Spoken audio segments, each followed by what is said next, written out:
Thanks for joining us here on All Day Live. I'm Courtney Godfrey. Happy Friday, everybody. The gateway to the weekend. We hope you had a wonderful week and that you're going to have an even better weekend. It's going to be a hot one, so get ready for that. Let's jump right into headlines. A woman who directed a racial slur at a black child at a Rochester park last year has been found guilty of one count of disorderly conduct. Prosecutors said Shiloh Hendricks used the slur during a playground confrontation that went viral last April. Jurors acquitted her on a second disorderly conduct charge. She was sentenced to probation, community service, and fined $1,000. And fire officials say rain has helped slow wildfire activity in northern Minnesota, but more is needed before the threat eases. Some evacuated homeowners around Ely were allowed back in yesterday to briefly check on their properties, though evacuation orders remain in place. Meanwhile, some Boundary Waters day use permits will resume Monday as crews continue working to protect homes and cabins from the fires. Overnight camping permits remain canceled until at least next Wednesday.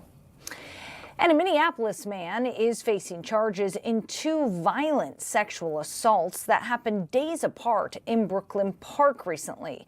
Prosecutors say 25-year-old Darius Olson Baker broke into two homes only blocks from each other recently and attacked two women. Investigators say DNA evidence linked him to the first sexual assault before police arrested him after the second. He's now facing 10 felony charges and is being held on $1 million bail.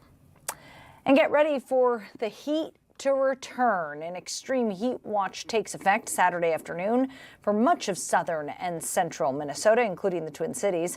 High temperatures will climb into the 90s with heat index values expected to top 100 degrees. Forecasters urge people to stay hydrated, limit time outdoors, and check on your vulnerable neighbors. Executive producer Grace Henry, not executive producer, I just promoted you, Grace. Oh, is this the way you're telling me I got a raise? If I had the power, Grace. If I had the power. It's the thought that counts, You'd be right? running this place if it were up to me. Oh, wow. Well, that's quite the compliment. 23 and a bright future ahead. No, what I should have said is it's hot outside and here comes a hottie. Oh, wow. Thank you. Wow. That's so nice. I know you looked at me today and you're like, wow, you look pretty today. I was like, that's so nice, Courtney. Thank you. It's because I actually put on a little bit of makeup. But you entertained me today because we went over to the Asia market. We sure did. In Eden Prairie. And I don't get over there enough because we work in Eden Prairie, but for the longest time, since the Asia market opened, I work as a reporter, so I'm never here in Eden Prairie. I'm always on the road. Now that I'm based here, I'm like, we got to go to this place more often. And you're like the expert in that place. You're like, this is good, this is good, this is good, this is good. To say that I spent $40 today on a bunch of treats, I would say I played safe. There are things in there that I really want to try. Yeah. But I'm not sure what they are exactly. Well, that's the problem. You need to have a long time to go in there today. And we were obviously time crunched today. Yes. There's a lot of goodies in there and from, all over. I mean, I think there's actually food in there from all over the world, not just, Asian Mostly countries. Mostly Asia. And a lot of it's not in English, so it takes a long time to try to decipher. Yeah, you got to get the Google Translate app out and put it on the label, find out what it is. But I'm half Korean, so I've grown up going to different Korean markets and things like that, so I can recognize things that I've tried in the past because my family, we love to try new foods and definitely eat a lot of Korean food and snacks and treats.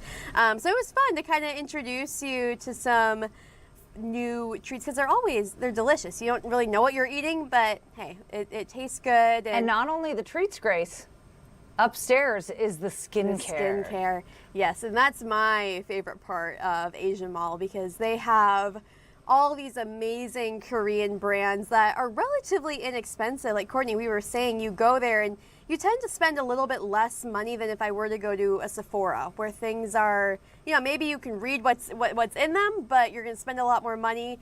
But it does take a little bit of Who research. needs to know the ingredients? Who needs to know? Exactly. If you do a little independent research on your own, I don't know, use some AI tool to translate what's on the back of some of these bottles. But hey, I've used Korean skincare for as long as I can remember. I'm very lucky to have family that has told me which products to use, and I've been using them for years now, and they work, and they're cheap, and they're effective. So maybe one day we'll do a Korean skincare segment. That'd be fun. I love it. Yeah. Yeah, we'll do a review. Yeah, but like you said, it is going to be hot this weekend, and I know we were talking to your husband Ryan about potentially going to the Ryan meetup, trying to decide between going to the boat, going on the boat, Let or me going tell to the ya. meetup. I don't know. What do you think you're going to choose? Well, if it was up to me, we'd go out on the boat. It's a beautiful evening, and it's about to get scorching hot in a couple days. So I would choose the boat. But when I tell you this man has been wanting to go to a Ryan meetup for years, because they had a big one in New York City. Yes. Like last year, I don't remember when, but they had a big one in New York City. It's the same people doing this one in Minneapolis. And he was all over it on social media. So Yeah. I said, listen, I'd pick the boat, but I feel like you've wanted to do this for a long time, and I support you. So Yeah. we'll be at the Mall of America tonight. Great. Riding the Ryan coaster for the Ryan meetup. There's 800 Ryans registered to ride the roller coaster tonight. There's 6 sections sold out at the Twins game Oh my tomorrow, gosh. full of Ryans. So Yeah. I am so excited to hear about it. I want a vlog. I want Ryan to vlog the whole experience. I'm so curious about it. I mean, we've been talking about it all week, and I'm excited to see it come to fruition because, like you said, 800 people are registered, and your Ryan is one of those people. But Listen. I'm curious if people will actually show up for it. I don't if know. we get there and all 800 people have showed up to ride this roller coaster, I ain't waiting in line. So I'm gonna crush his dreams real quick. Well, you I'm could outta take the here. kids. You could take the kids to go do, the other rides, or you could have the kids wait in line with Ryan. You could go shop. I mean, there's a ton to do at the Mall of America. That if is you get- hilarious. The fact that you just said I would leave No, the I know, children I with know. him waiting in I'm line. naive. Can't wait until you have children, Grace. Yeah, they just patiently wait in a line of 800 people. Oh, yeah. No whining. Yeah. No crying. Sorry, no temper I didn't think that through. tantrums. Didn't think that through. I'm just a naive 23-year-old. That's what's nice about being young. I guess so, Grace. Yeah. I guess so. All right, we are awaiting a speech from the president. President Donald Trump is expected to speak from the White House. It's supposed to start at 2 o'clock. When that gets rolling, we will take you there live. But for now, we're going to take a quick break. We'll keep monitoring it, and we'll move on with what we've got planned. All right? Stay right there.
Welcome back. Thanks for joining us here on All Day Live.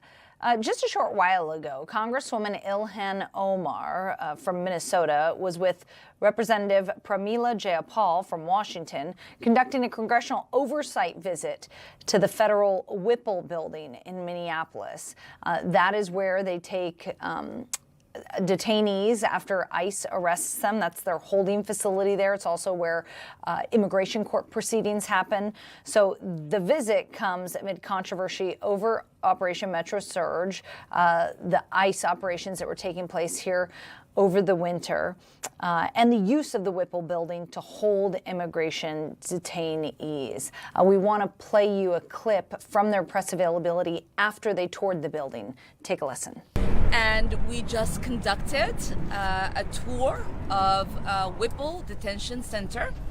And we were able to also have a sit-down conversation with HSI and ICE. We were able to talk to them about many things, especially including what we all experienced doing Metro Surge. As many of you know, our community was terrorized during Metro Surge. We witnessed the execution of Alex Preddy and Renee Good. We witnessed the trauma and the terror many of our communities experienced when they had to deal with masked men jumping out of unmarked cars with military-grade weapons, running after our neighbors at every single turn.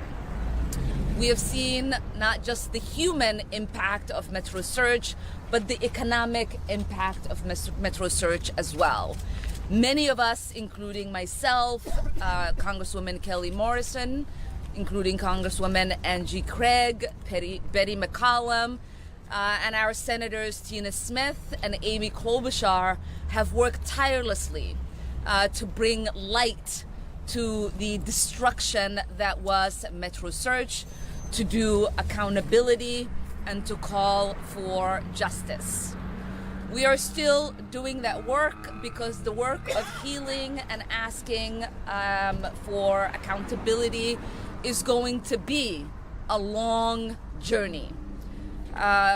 Congresswoman Jayapal was one of 27 members of Congress that came into Minnesota to do field hearings, to hear from the stories, the heroic stories of people who stood up to ICE, people who monitored, and people who endured the brutality of ICE.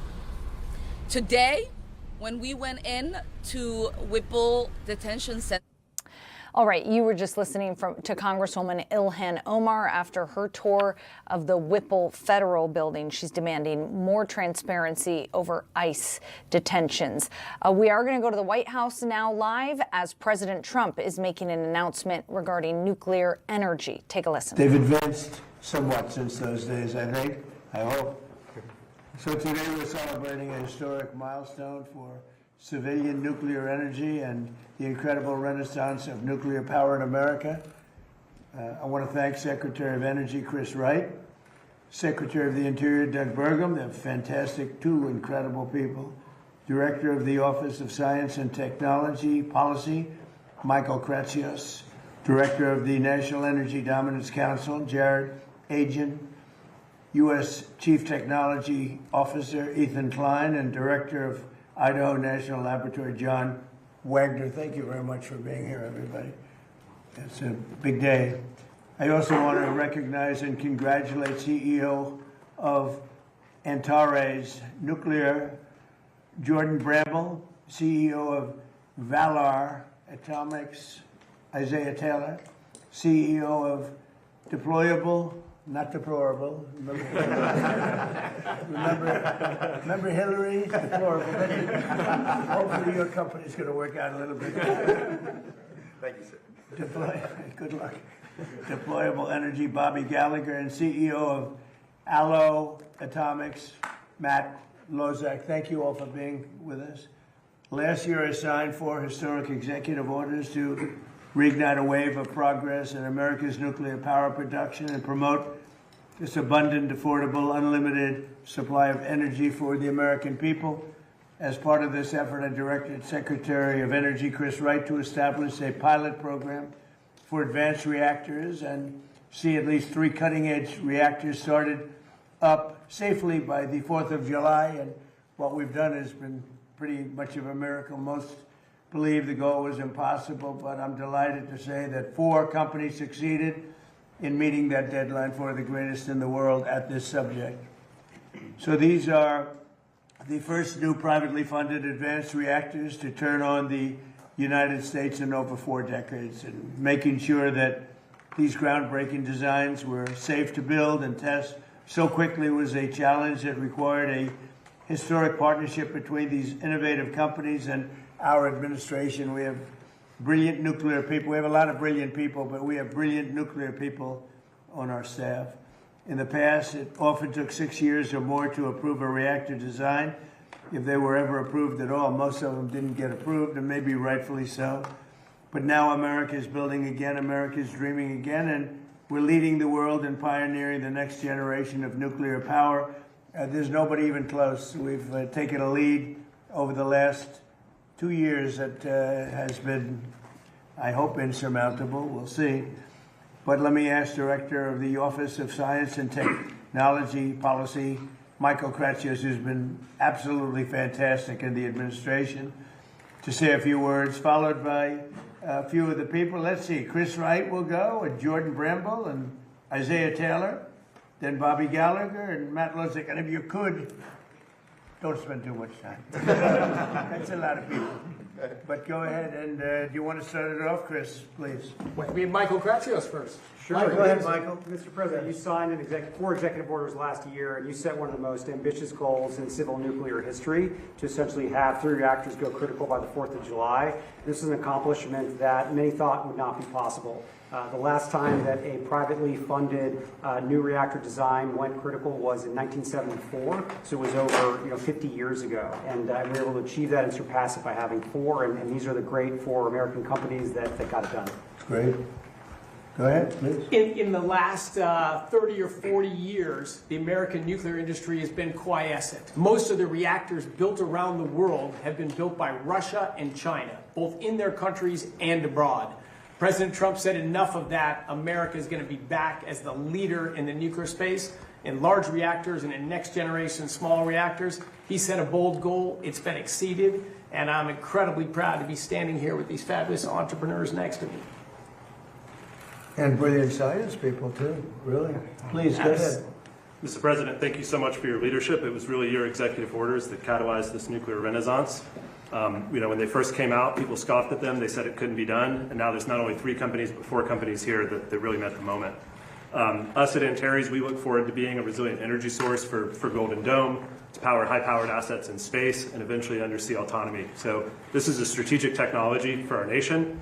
And what we look forward to doing is putting reactors on our military installations before 2028. Great job. Thank you, sir. Okay, please, go ahead. And Mr. President, thank you so much for your leadership in this moment. I think that the United States has been a leader in nuclear energy since the very beginning. We were the first ever to turn on an advanced reactor in the world. We were also the first to turn on any type of nuclear reactor in the world.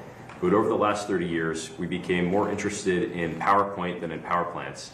And it's your leadership that is changing that. The executive orders that were signed last year, I think if you look forward in 50 to 100 years when we have nuclear power of every kind that's allowing us to make steel again, to make aluminum again, to actually be able to go to outer space and all the places that humanity wants to go, you could trace it back to the executive orders that started last year. So we're honored to serve our country and be a part of this. And thank you again for your leadership. Thank you. Great job. Go ahead, please. Thank you, Mr. President. Thanks for setting such an audacious, bold goal. As some of the other CEOs have said, most people thought this was impossible. But the American spirit was unlocked through your vision and through the Department of Energy and the Secretary and through the INL and John's team. We couldn't be more proud to be part of this moment. I do think this is going to be historic. I do think people are going to look back and believe that this is when the tide turned on nuclear and how we unlock cheap and abundant energy. Thank you. That's a great job you're doing, too, by the way. Thank you, sir. Anybody else? Yeah, one more. We cut it close, but we went critical at 12:20 a.m. on the 4th of July. Wow. So thank you again so much for setting these executive orders. Like everyone else said, we would not be here without those executive orders, so thank you so much. And what it's unlocking for us is this year we are going to be raising $1 billion, moving into a 1 million square foot facility, and our target market is data centers. So we're making the ideal nuclear product to power data centers with bring your own power. That's our whole goal. So thank you once again for unlocking this, and we really, really cannot be here without you. That's great. Thank you very much. Appreciate it. Thank you. Have anything to say? Sure. Go ahead. No, I would just say, I mean, this is exactly why you created the Energy Dominance Council, that you wanted to unlock new forms of energy. People ask us all the time about green energy, and I say, if you want to invest in green energy, invest in nuclear. That's the kind of energy that's going to solve the energy demand that's out there, and that's baseload energy that's going to solve our solutions, and that's the energy of the future. Good. Thank you. Well, I would just add, we invented nuclear power in this country. At Idaho National Laboratory, first demonstrated nuclear power in 1951. After that, 52 different reactors were designed and tested there. But it's been, prior to the last couple of months with these gentlemen, it has been more than 50 years since we had a new reactor go critical on our site. And I have to say that in all my years, and I've been around for a while, I've never seen government, private industry, and the laboratories working together this effectively. And it's all driven by the bold goals in your executive orders. So thank you, sir. Thank you very much. Congratulations. So, first of all, maybe you have some questions for the people behind me. Please, go ahead. Hi, Mr. President. I want to ask about the Saudi nuclear deal. This man over your shoulder announces a big deal after 18 months of negotiating with the Saudis. Seems like it's all done, it's signed, and then you come out, throw some new conditions on top of it, the whole thing blows up. So did he get out ahead of you, or what happened there? No, nobody got out ahead. I mean, I just say that in order to do it, they have to be a member of the Abraham Accords, which have been very successful. But it's time now that they do it. They and others didn't want to do it because of the problem that they had with Iran. You don't have that problem anymore. You don't have a great power there anymore. You have a problem, but the problem is disappearing day by day. They were the bully of the Middle East. They were not going to be that much of a bully anymore. They'll probably, I think, instinctively want to be. But you don't have the same problem that you would have had 4 or 5 months ago before they had no Navy, no military, no anti-aircraft, no leaders. I mean, their leaders are gone. A lot of things have changed with respect to that country. So, no, we want them to, it's a two-way street, and we think it's very important for the future of the Middle East. The Abraham Accords have been incredibly successful for the countries, as you know, for the countries in them. And I think it's very important. So, you know, at some point they'll join and they'll do their civil, it's true, I echo it, civil nuclear, but that's what it is. No enrichment, it's civil nuclear. Quick question about Iran. You're talking about blowing up civilian power plants and bridges. Much of the civilized world would consider that a war crime. Do you? I won't respond to that question. Who are you with? The New York Times. I figured so. Failing New York Times. Javier Negre from Real America's Voice in Español. I just came back from Venezuela, and people there are very happy with you, right? With Secretary Marco Rubio, with Secretary Wright. Have good poll numbers in Venezuela. I know some years plans for there, and they are amazing. I want to give you thank you. I want to ask you one question because some people there, they are asking that. When will there be elections? Do you have a date in mind? Senator Bernie Moreno said that July 24, 2027 could be a good day in honor of Simon Bolivar. And my second question is the football player who scored Spain's goal in the final at World Cup, Ferran Torres, celebrate the victory wearing a Make Spain Great Again cap. The communists are attacking him because they say that it's a friend of you, and also they are attacking Argentinian players because of Milei. What do you think about that? Well, he's a great player, and he was wearing essentially a Make America Great Again cap, you know, so it was a nice tribute, and I think he meant that very nicely, and we appreciate it. We've made America great. We're the greatest country in the world now. I will say this, we were a year and a half ago, 2 years ago, this country was in deep trouble. We had borders that were a disaster. We had everything you could possibly have, including men playing in women's sports. Even the Supreme Court's taken care of most of that problem. But we had a country that was in big trouble. It was being laughed at all over the world. We have the hottest country. This is the hottest country anywhere in the world. So I saw him wearing the essentially Make America Great Again hat, and I know that he meant it as a very great compliment, and we appreciate it.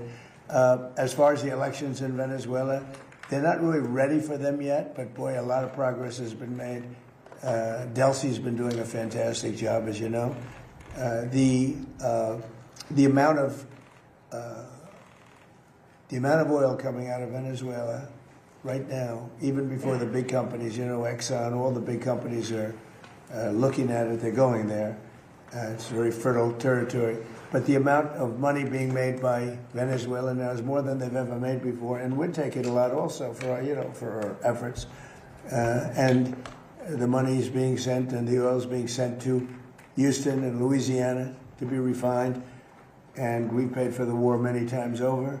It's been an amazing fact, and as you say, I'm very popular in Venezuela because we're bringing tremendous economics back to the country. They were absolutely dying. They were in such trouble. And now Venezuela is becoming extremely successful.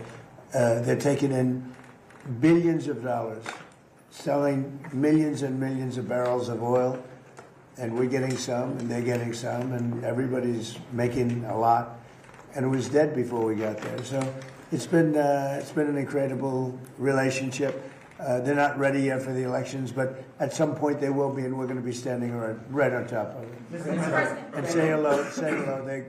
I've known them for a long time. I've known that country, and I own the Miss Universe pageant, and Miss Venezuela always did very well in that pageant. So I know something about the country, but I've known it for a long time. They're great people. Say hello, okay? Mr. President. Peter? Mr. President, about Iran, what is the exit strategy? Well, I think there's a lot of them. There's a military exit where we just keep going just the way we are, and we can even make it a heavier dose, and it's knocking out everything they have. Or there's a smarter strategy, and that's you make a deal, and they want to make a deal. I just don't think they're ready yet, but they do want to make a deal. Sometimes they don't want to say they want to make a deal. They want to be the tough guys, but they do want to make a deal. There's two ways. I mean, it's you can just keep doing exactly what we're doing and take them apart piece by piece. We can do it in a more rapid fashion, which we might do, or we can negotiate with them, which we're also doing right now. I mean, as we speak, we're talking to them. And you said today that Russia and China are not helping. Earlier this week. All right, you've been listening to President Donald Trump from the White House. He delivered remarks about his push to revive America's nuclear power industry. So this comes a year after he signed 4 executive orders seeking to quadruple the nation's nuclear power output. They're tying those executive orders to this announcement today, where they announced that 4 advanced nuclear reactors have reached the critical stage, which they claim is record quick for something like this, that they got 4 nuclear reactors to the critical stage by July 4th. A positive sign, they say, in bringing back the effort to bring more nuclear power to the grid here in the United States. All right, switching gears now, a new law will go into effect August 1st here in Minnesota that will make it illegal for anyone under the age of 21 to buy or possess kratom, often sold at tobacco shops and even convenience stores. I could describe to you what this is, but I think our next guest does it even better. So let's bring in John Pools. He's a psychotherapist and addiction specialist. John, thanks for joining me. Thanks for having me, Courtney. Okay, so what is kratom? So kratom is essentially it's a leaf that is predominantly taken to either increase energy, or in lower doses it increases energy, and higher doses it produces more of a sedating and opioid-like effect. And then, of course, there's a distinction between kratom leaf versus the more extracted, concentrated versions of it, like 7-OH, which has gotten a lot of increased attention lately. So how does it get you high? I mean, what does it do? It sounds to me like it's similar to an opioid, but because it comes from a leaf sourced out of Southeast Asia, that it's somehow legal, but it sounds like it's almost like a synthetic opioid. Yeah, so it has very opioid-like effects. So, somebody that's consuming it, they'll have very recessed or pinned pupils. They'll often be witnessed nodding out. They may be scratching due to the histamine being released. So you'll notice it looks very similar to somebody being on opioids. It's typically consumed in a tea, so often served at kava bars, or you can buy it over the counter at gas stations. And it comes either in the kratom leaf version, which is less intoxicating, less dangerous, but still causes risks, or it comes in a more concentrated form and an even more deadly and concerning form, which is the 7-OH, which is the extreme concentration, one of the alkaloids of kratom that actually causes significant intoxication. And many users describe it very similar to strong opioids like OxyContin or heroin. So how is this not listed as a Schedule II substance? I mean, how is this stuff legal? Well, so there's been a big push for it to be scheduled. There's a potential national ban on 7-OH, which again has been causing much more issues. Truly, the reason it hasn't been scheduled is that many people report benefits of it. They report it as an alternative to opioid-based painkillers. Many people use it that were previously addicted to substances like heroin. So there's actually pretty large national advocacy groups that push for it not to become a scheduled substance and to keep it unregulated.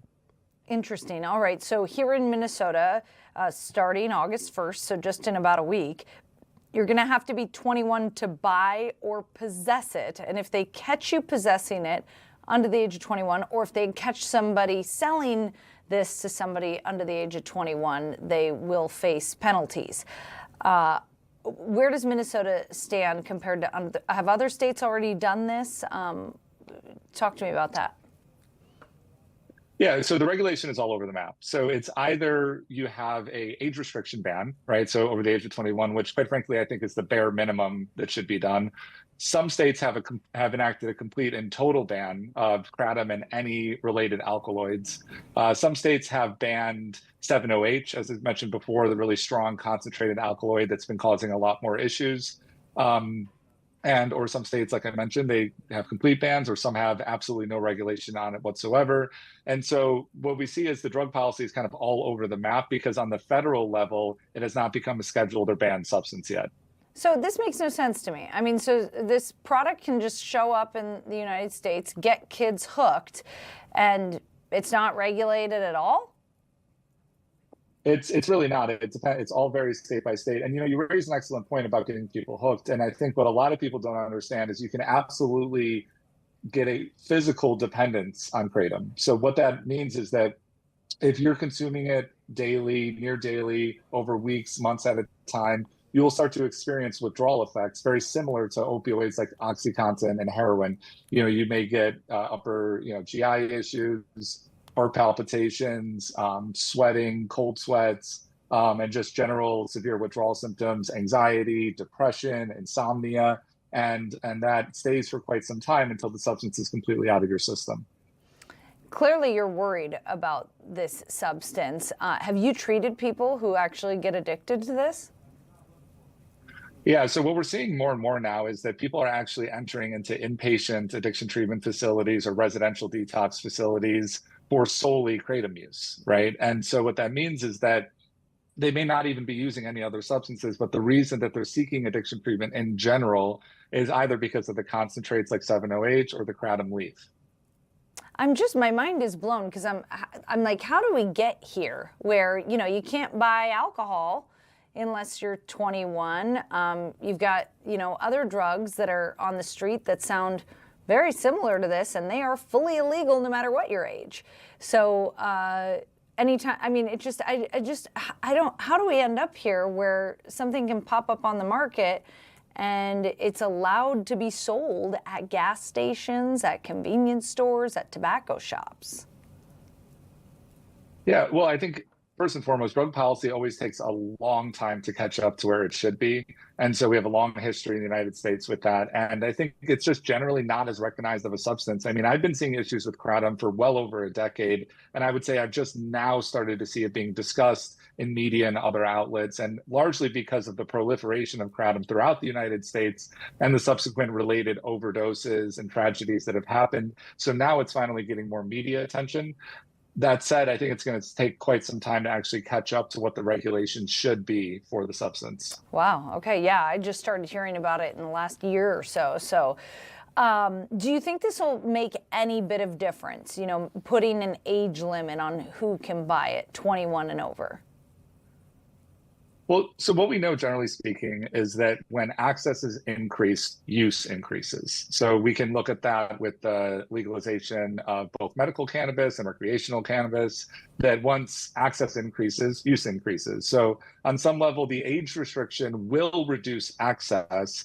That said, it's kind of like a Band-Aid on a broken leg. I don't think it's going to cause that much interruption into the use and access of it, especially considering there are many online shops that you can just order it directly to your home, and all you have to do is confirm that you're over the age of 18 or over the age of 21.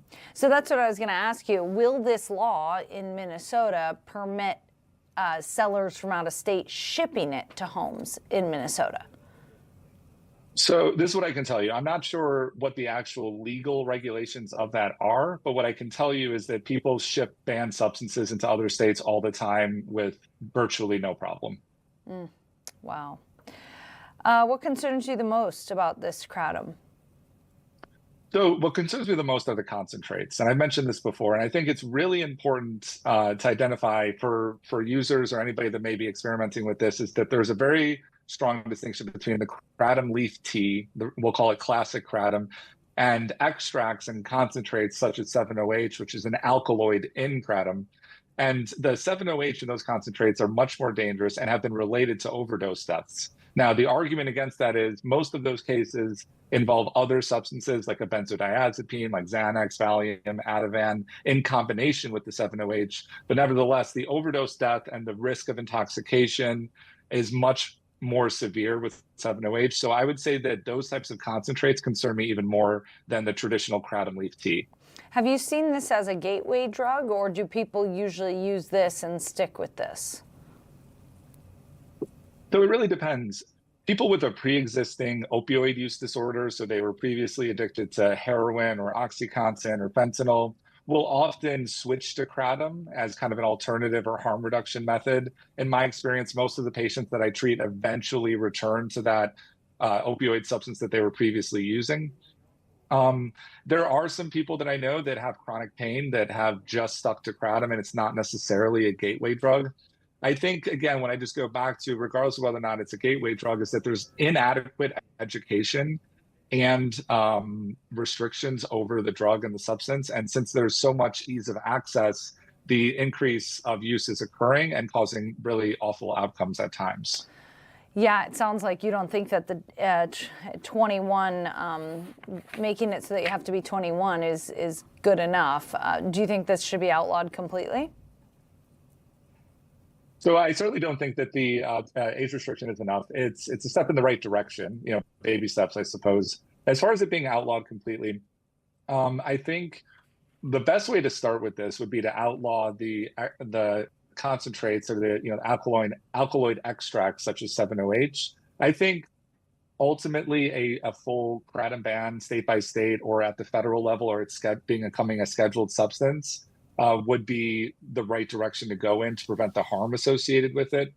The pushback against that argument is that many people say, well, then they're going to return to traditional opioids, which does happen.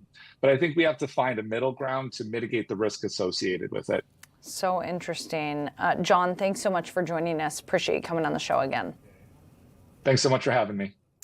All right, that was John Pools. He's a psychotherapist and addiction specialist talking about kratom, which starting August 1st here in Minnesota, you will need to be over the age of 21 to buy. Bills to classify kratom as a Schedule II substance, which required a prescription in Minnesota, failed to gain approval during the last legislative session. All right, we are going to take a quick break, but we'll be back after this.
Well, for many families, seeing a performance at a theater can be a great night out, a fun experience for a family.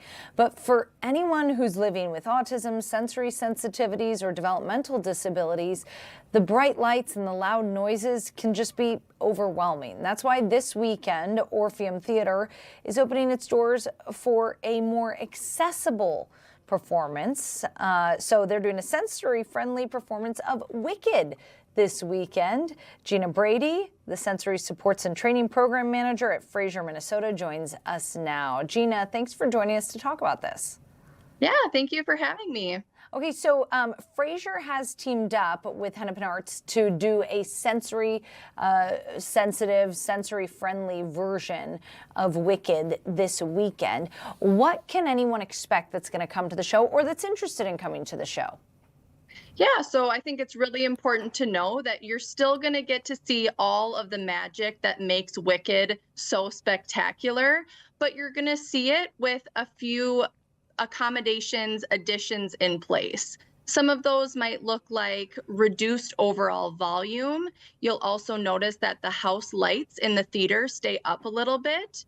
You will have an abundance of sensory tools like fidgets and noise-reducing headphones available to you.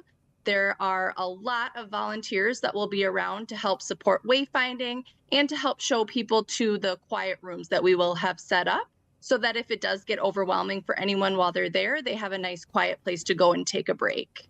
So wonderful. If I've seen Wicked before, what are some noticeable changes that I will see in this sensory sensitive performance? Yeah, we went to previewed the show last week to give them a few tips of things to make some of those changes to. You know, there are things in Wicked that are a little intense and a little scary, and we can't necessarily take away the flying monkeys, but what we can do is give people information and a little bit of a warning before those scary or intense moments happen. So you might see someone holding up a glow stick. That gives you a visual cue a few seconds before an intense or scary scene happens. But then also you might see, you know, in the standard performance, there might be really loud, startling sounds, big screams, and those will just happen at a little bit quieter, less startling level. Interesting.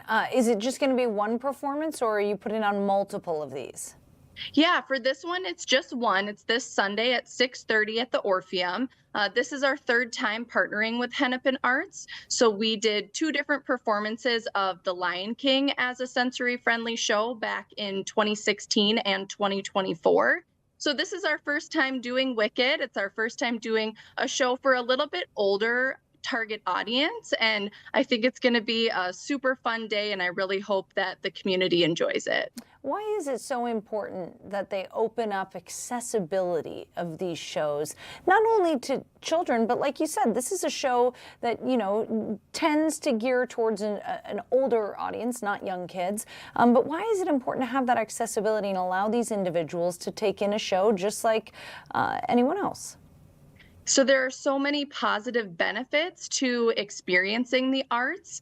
They improve your mood and give you more opportunities for social participation and decrease stress levels. So there are so many reasons why it's beneficial to attend the arts.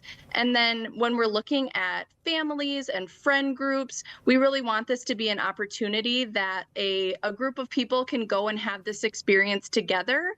Whether each person has sensory needs or not, we know it's so important, and right now there aren't always a lot of options to be able to have those whole family or whole group experiences. So this is really aimed at being able to bring people together around the community and give them that positive experience. I'm curious how this came to be.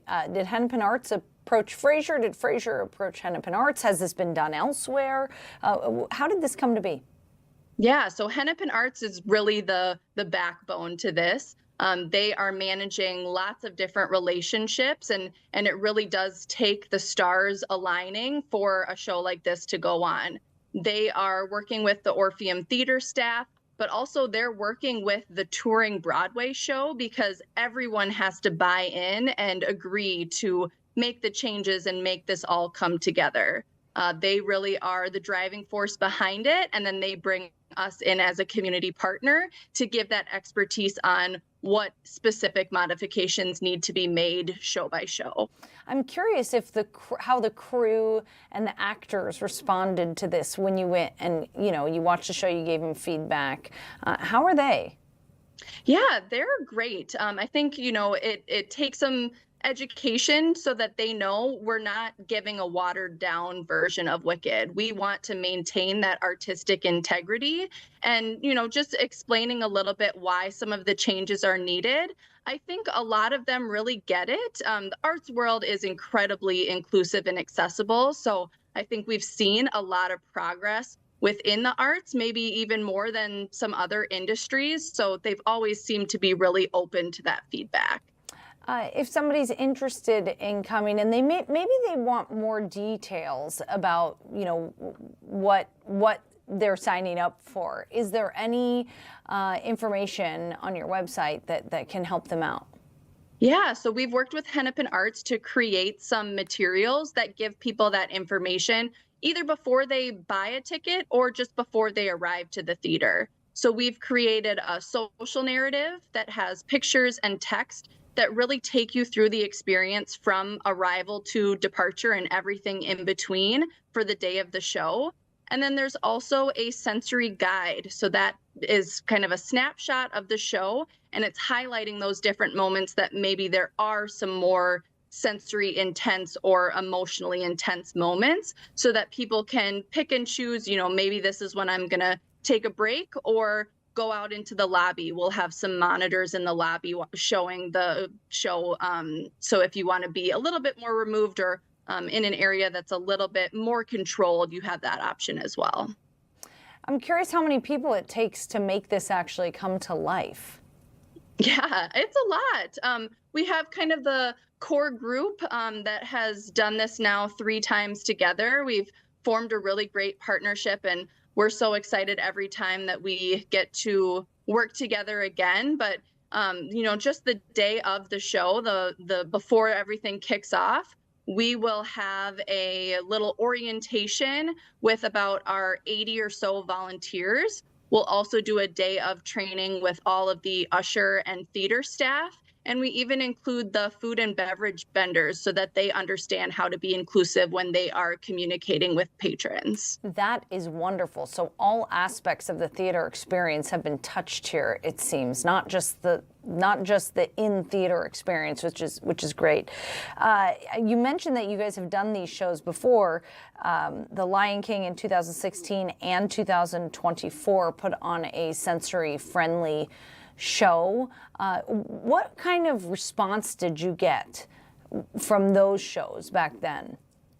Yeah, we heard a lot of families say it was their first time ever experiencing live theater, and to get to do so at a Broadway touring show that is just at the highest caliber level, it really was a once in a lifetime opportunity. We definitely saw families return from 2016 and see that same show again in 2024. So hoping to see some familiar faces, but always love to see new faces and hear stories about new people coming to the theater for the first time or just coming and feeling supported. And, it's a very judgment-free atmosphere, and we want everyone to just be relaxed and be able to be themselves.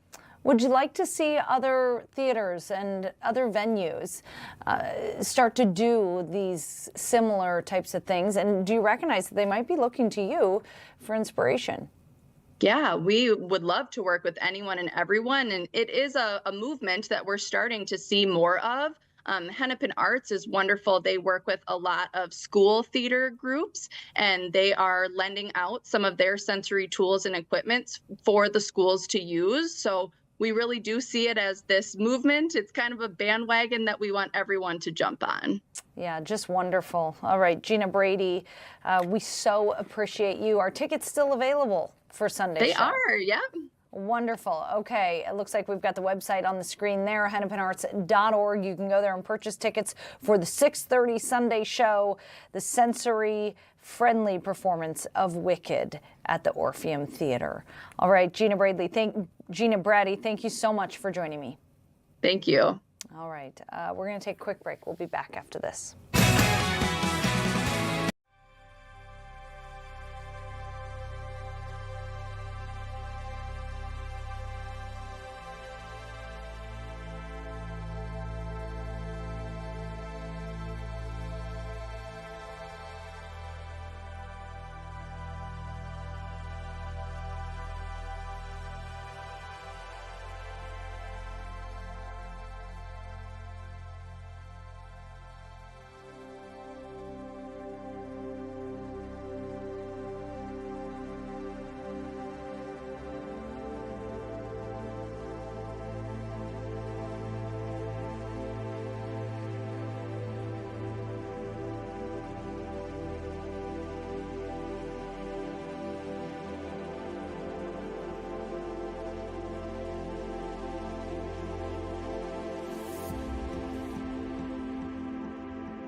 Welcome back. We want to take you out live to Madison, Wisconsin, where civil rights attorney Ben Crump is speaking. He was hired by the family of Corey Ruiz, a man who was shot and killed by police in Madison on Wednesday.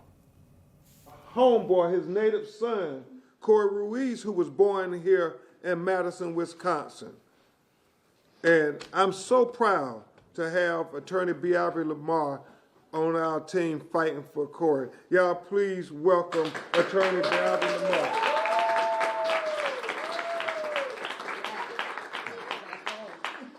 Thank you, Attorney Lamar.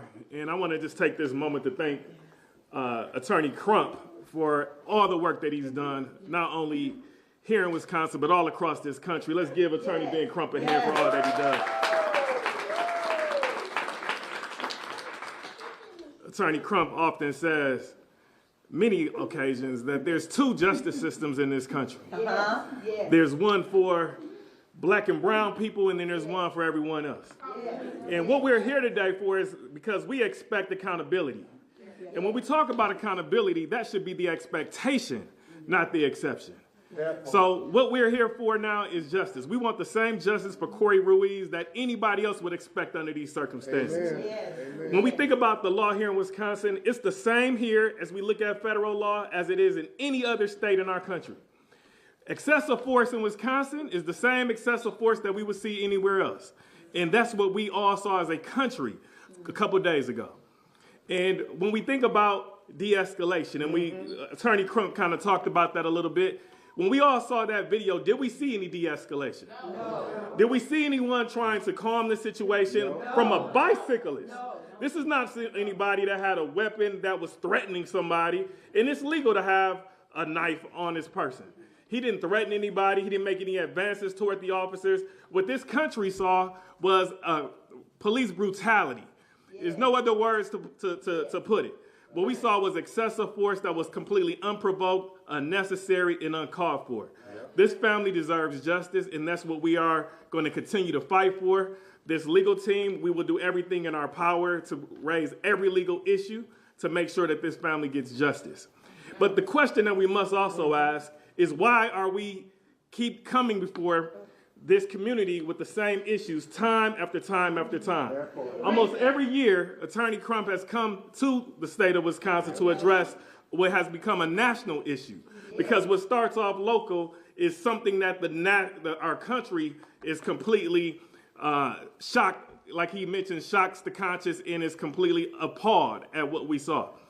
And one of the things that I thought about when we looked at what took place is we have to now depend on the public to investigate police misconduct. We are in a major metropolitan city in the state of Wisconsin, and Madison is one of the few cities that still does not have police body cams. Thank you. That part. In 2026, solving a police shooting should not be a mystery. We should not have to use community investigating to be able to solve an issue. As we see here in the case that is currently pending with Nolan Wells, that Attorney Crump has, and the whole country is now depending on the public to now share information. We now have to almost depend on the same public to be able to solve issues here in the city of Madison and on a police shooting, and that is not necessary. We are in the state's capital. We have all the funds and resources for police body cams, and Madison is not an exception. So there's so many issues here, and as I talked about and I started, accountability needs to be the expectation and not the exception, and we will do everything in our power to get this for the Ruiz family. We again thank all the protesters. We thank you for all that you do, all the advocates. We want to make sure that everything remains peaceful, but we will always seek justice for Corey Ruiz. Justice for Corey! Justice for Corey! Justice for Corey!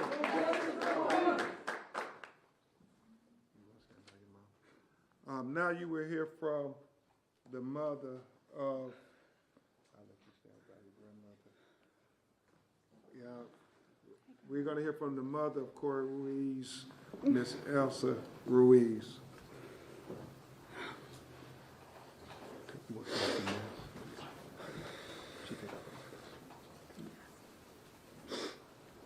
Hi, my name is Elsa Ruiz. My son was Corey Ruiz. My son was an exceptional guy. He was my love. He loved his daughter. He loved his family.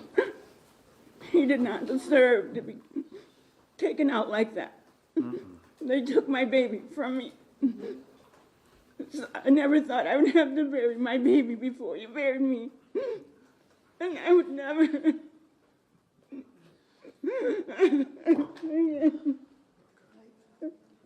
Justice for Corey. Justice for Corey. Justice for Corey.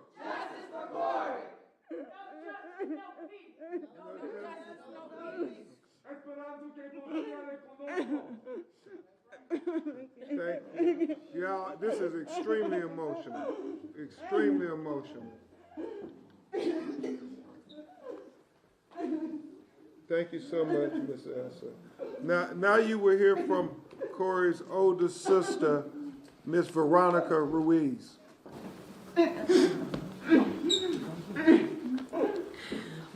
I just want to thank the community and everyone that is standing up to support my family and my brother as we fight for justice for his execution.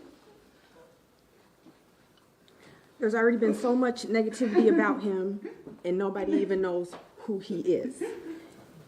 His criminal record tells a tale of trauma, of pain, of struggle. It does not define who my brother was.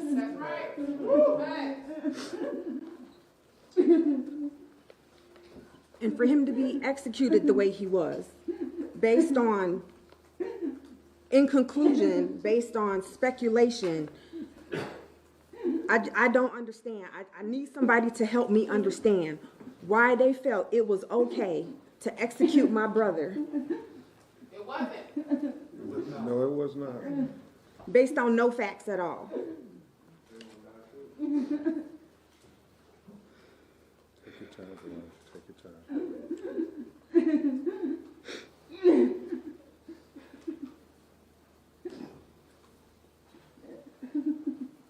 Why is it the police's decision to decide that he gets to pay a alleged debt to society with his life?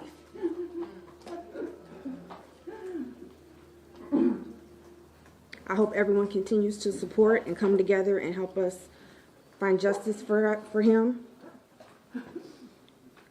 Some kind of peace for us, knowing that this murderer is not able to do this to somebody else.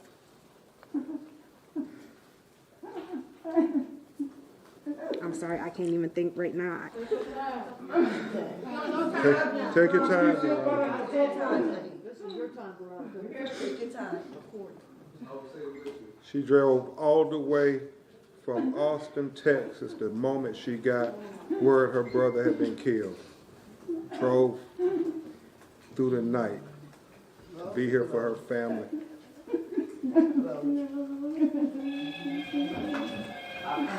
Everybody that feels like this was justified, I need you to check in with your higher power because you got some more stuff coming. Amen. Justice for Corey. Justice for Corey. Justice for Corey.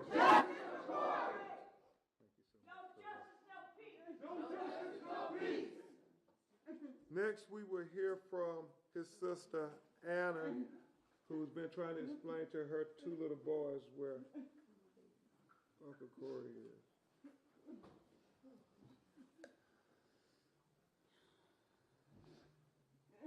My brother was a very loving, caring, talented, very smart, gifted man. And he definitely didn't deserve to die the way that he did. He didn't deserve that at all. He was already struggling. He was already going through enough. And to just be thrown away like that is just, I can't understand it. So, I don't know what else to say. Okay, that's fine. Justice for Corey. Justice for Corey. Justice for Corey. Justice for Corey. No justice, no peace. No justice, no peace. Thank you. Next, we will hear from Adam Ruiz, his brother, his little brother, and he has his son, Adam Jr., with him. And they're all trying to deal with these questions over this tragedy.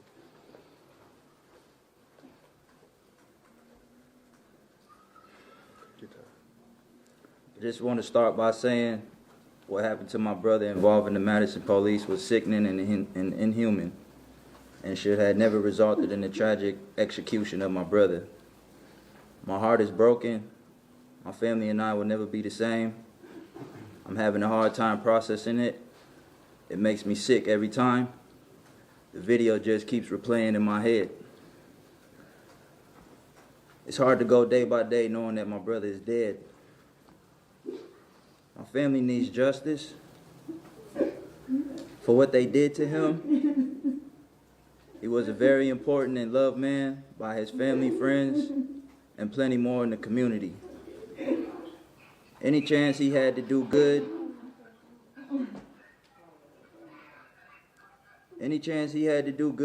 and be there for his daughter,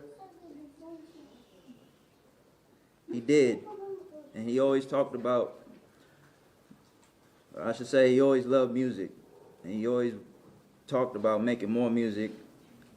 He loved construction, mostly roofing, and he wanted to spend more time with his daughter. He always was a kind-hearted, respectful man that made people laugh. He may have made mistakes in his life and growing up, but who doesn't?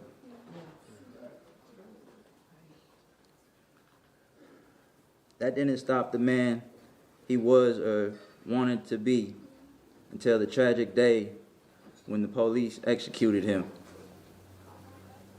They didn't just take my brother, they took a son, a friend, an uncle, and if his daughter decides to have a family of her own, a grandpa as well. Nobody should lose their life in the hands of the police. That's right. I believe the system is corrupted.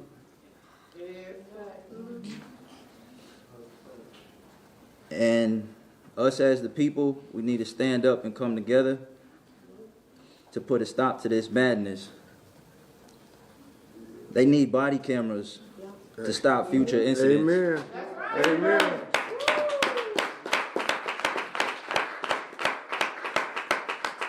To stop future incidents from happening, I believe it will be done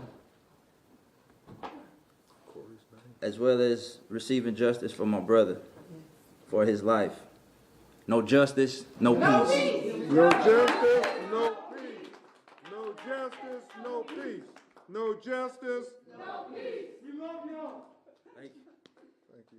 Thank you very much, Adam.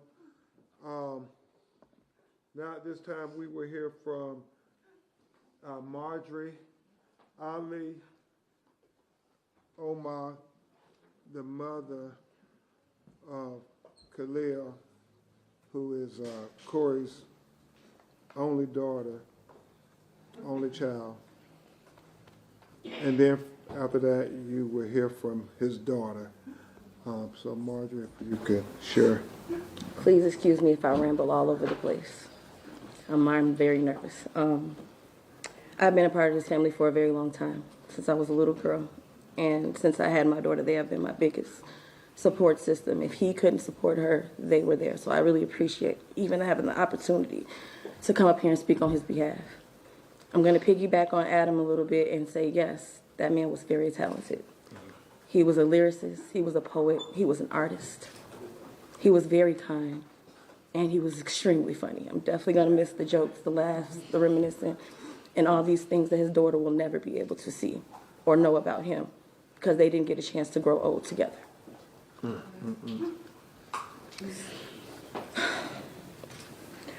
What I really want to talk about is the location of his death. This place is 2 blocks up the street from our home, 2 blocks away from her school. Every day she has to walk to school when she starts school, and she will have to walk past her dad's memorial, where he was murdered by people we're supposed to trust and depend on, that we're supposed to call. How are we supposed to trust to call you if we think we're going to get executed in the process? Because you might believe that we have done something wrong. Not that you know, but you might believe. That's not fair. It's not fair to her to have to see or deal with this. Every day. Sorry. When I got the call, I had already seen the video. But the angle that I had seen, I couldn't tell who it was until his sister called me screaming. Devastated me. And I couldn't get to her because she was in Texas. If anybody, it's my support system, it's her. So not getting to her was the worst thing I ever felt. So I don't even know how they feel. I just know I need to protect my daughter, and I need people to stop looking into what happened, what his past was, what any of that.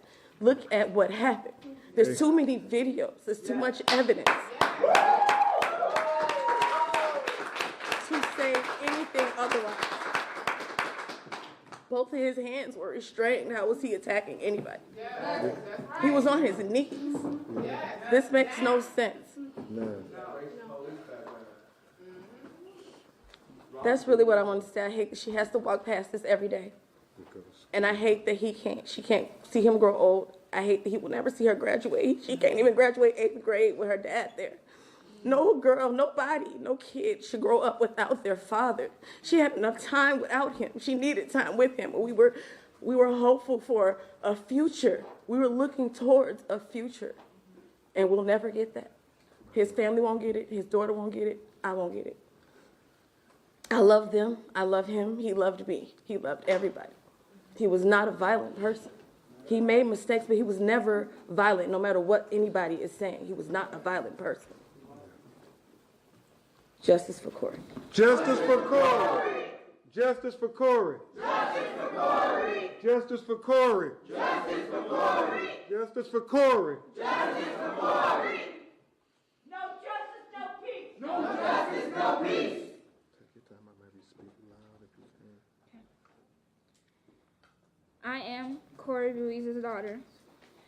Put yourself in my perspective. Imagine waking up thinking it's going to be a normal day. My day started, I looked at the time, and I had one on my phone. And then I had called my cousin. We were just talking for a little bit, then my mom called me.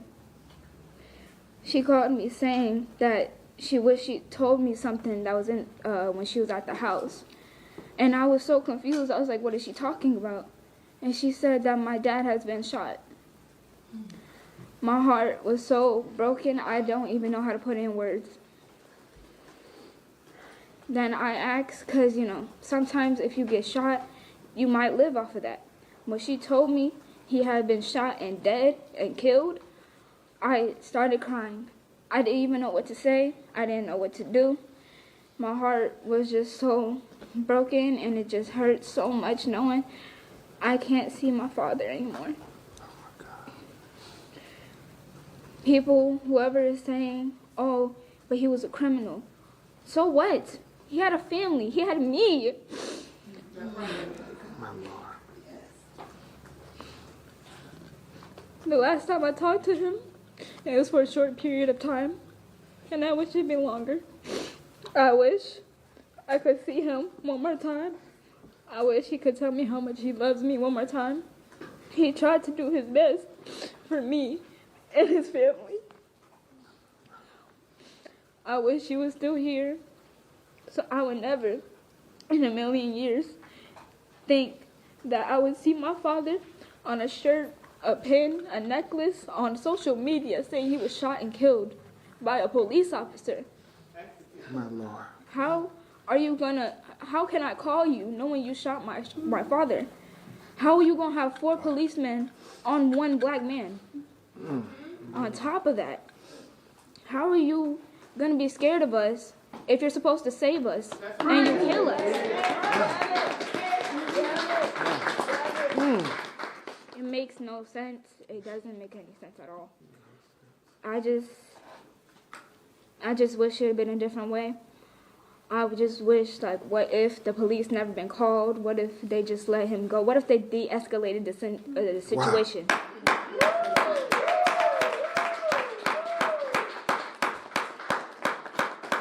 You can't sugarcoat it. You can't put a Band-Aid on it. Everybody knows there's so many protests yesterday, so many posts from different parts of Wisconsin that I know of.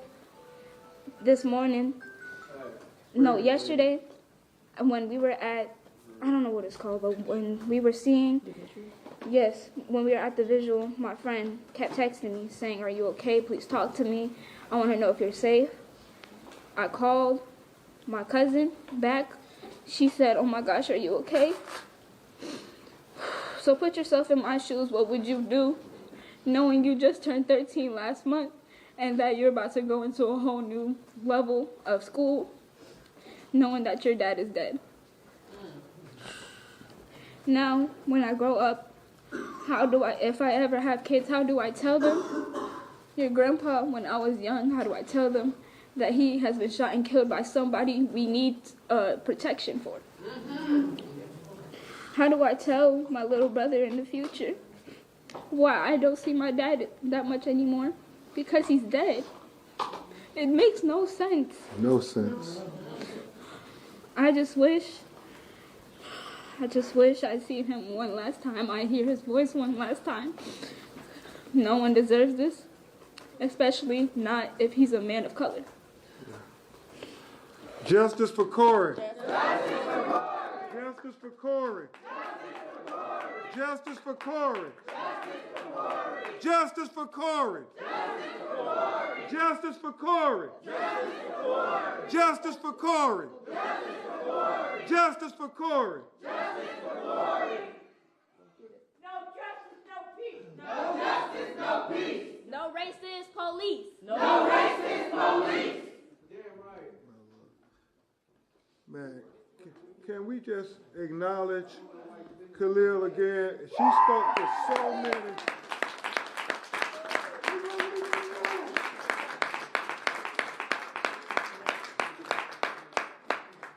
My Lord, my Lord, my Lord. She spoke for so many in our community who are struggling. I mean, out the mouths of babes, as the Bible say. At this time, we'll take some of your questions if you have any. Yes, sir. Khalil, I'm sorry for your loss. I know your mom described you and your father's relationship, or described you two as being twins, like twins.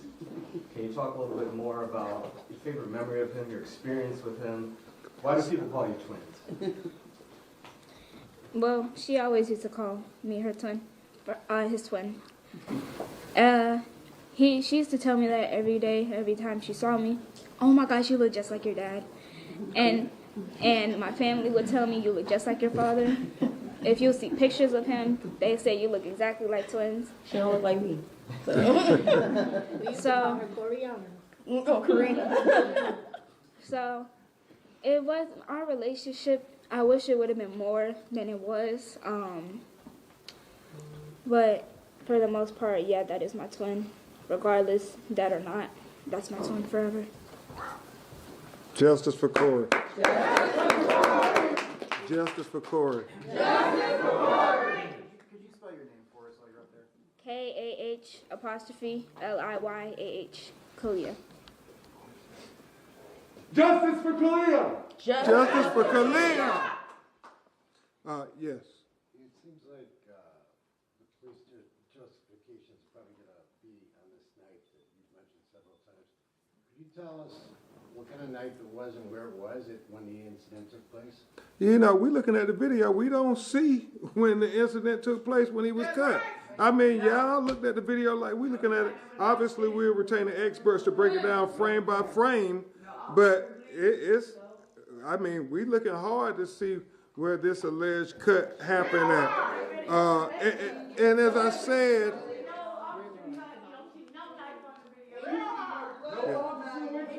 No officers cut. yeah. I haven't seen a video yet with an officer cut. Yeah. And two things. Number one, you look at the body language afterwards, you don't see anybody tending to any injuries or anything. So, you know, we gotta all look at this video carefully. I think the mayor said it best, no citizen should end up dead from an encounter with a police officer. And that's very important. But the second thing, and this is what the community leaders and the activists, Kalia, so many of their family members, that's why you got to have body cam video like Attorney Lamar said. I mean, how in 2026 you don't have body cam video? If we had body cam video and if they were cut, we would see it clearly. Civilian oversight now. Amen. Yes, ma'am. Are you concerned about the independence of the DOJ's investigation, given there are things the agency can change about its homicide investigation process because it's an officer-involved shooting? We're very concerned. We want there to be a fair and impartial and transparent investigation. Not biased. Yeah, not biased because we can see the video. Thank God. Again, I want to just thank those citizens for recording those videos because, I mean, where would we be if there were not videos? Yes, sir. And then, Mr. Crump, question for you and for the family. I'm sorry for the pain you're going through. What does specifically accountability and justice look like? yeah, you know, I get asked that question often, especially when we're fighting for Black lives and so forth. And what I say very simply to anybody who asks that, if this was your brother, if this was your father, if this was your son, what would justice look like to you? Well, that's exactly what we want. The same justice, equal justice, nothing more, nothing less. Madison, Wisconsin, the world is watching to see if Corey Ruiz can get justice in 2026. Justice means accountability. It means the district attorney charging the police if they see that it was a crime committed on that video. It is allowing that they get full justice, not partial justice, not half justice, not 3/5 justice. That there is civil justice and there's criminal justice, and then we want legislative changes to make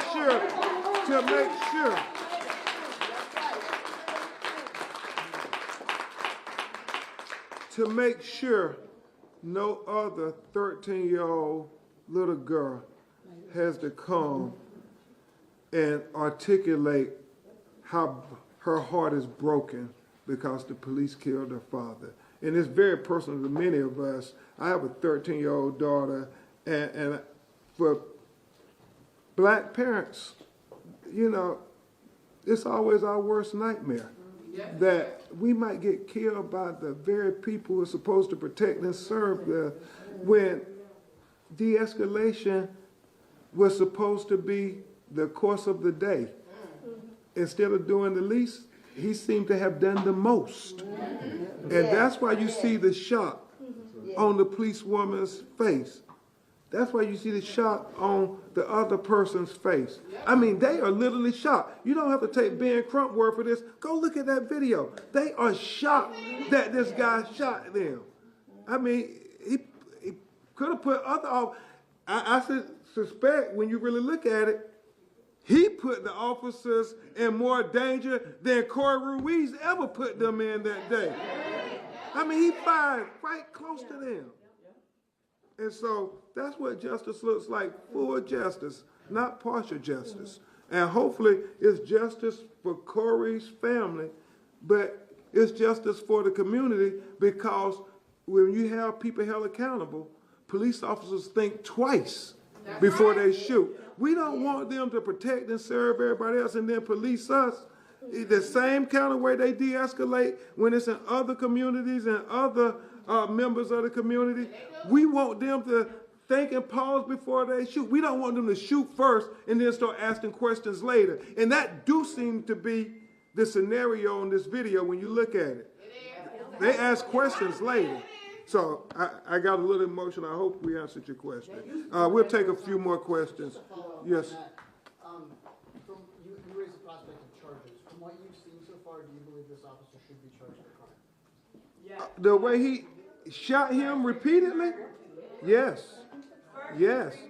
You know, it is, it's always troubling to us. Yeah, it's always troubling to us how you can have young men who are white be mass murderers. I mean, mass shootings. And they can always take them alive.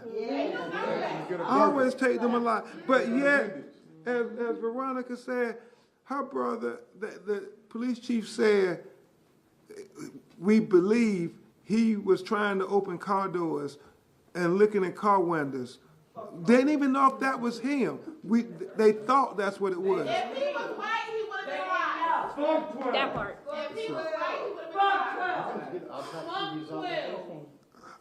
Autopsy results yet? We don't have the autopsy results. No, sir. We know he was shot. We believe 3 times.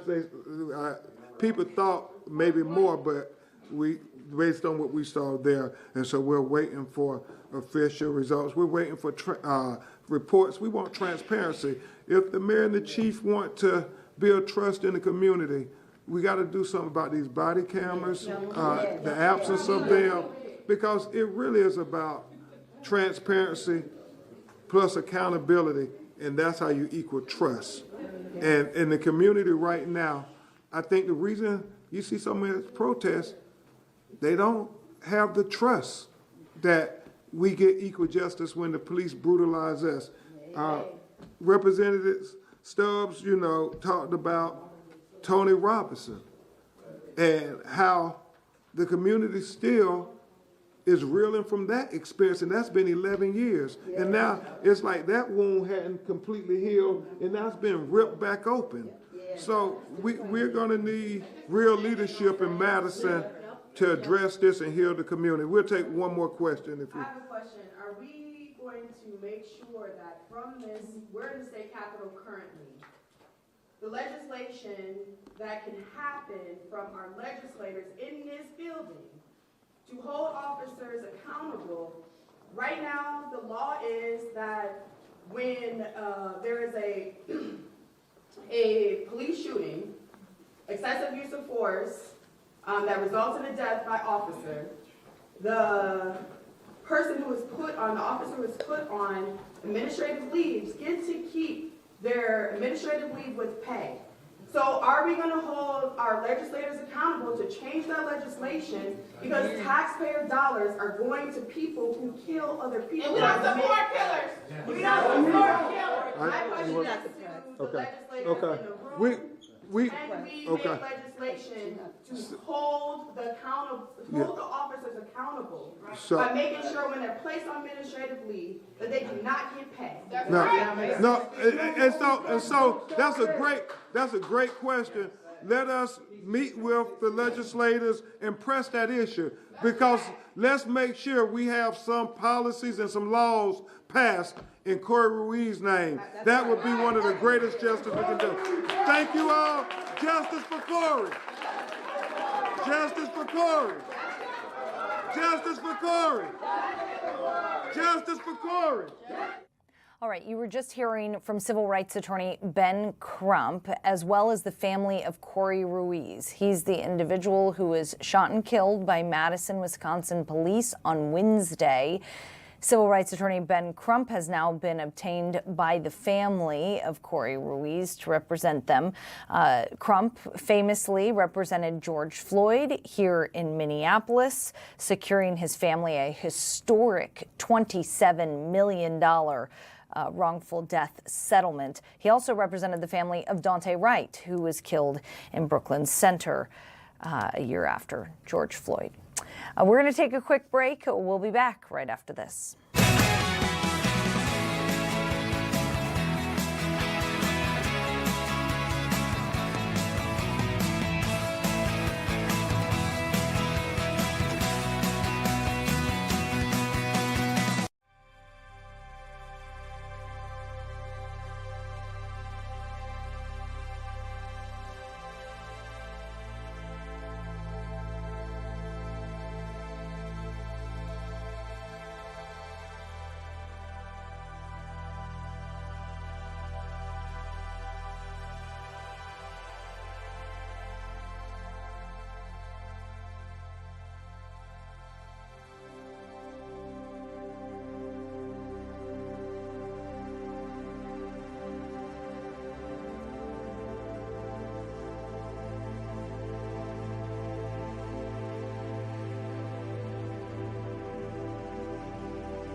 Welcome back. Motorcycle deaths are climbing at an alarming rate here in Minnesota.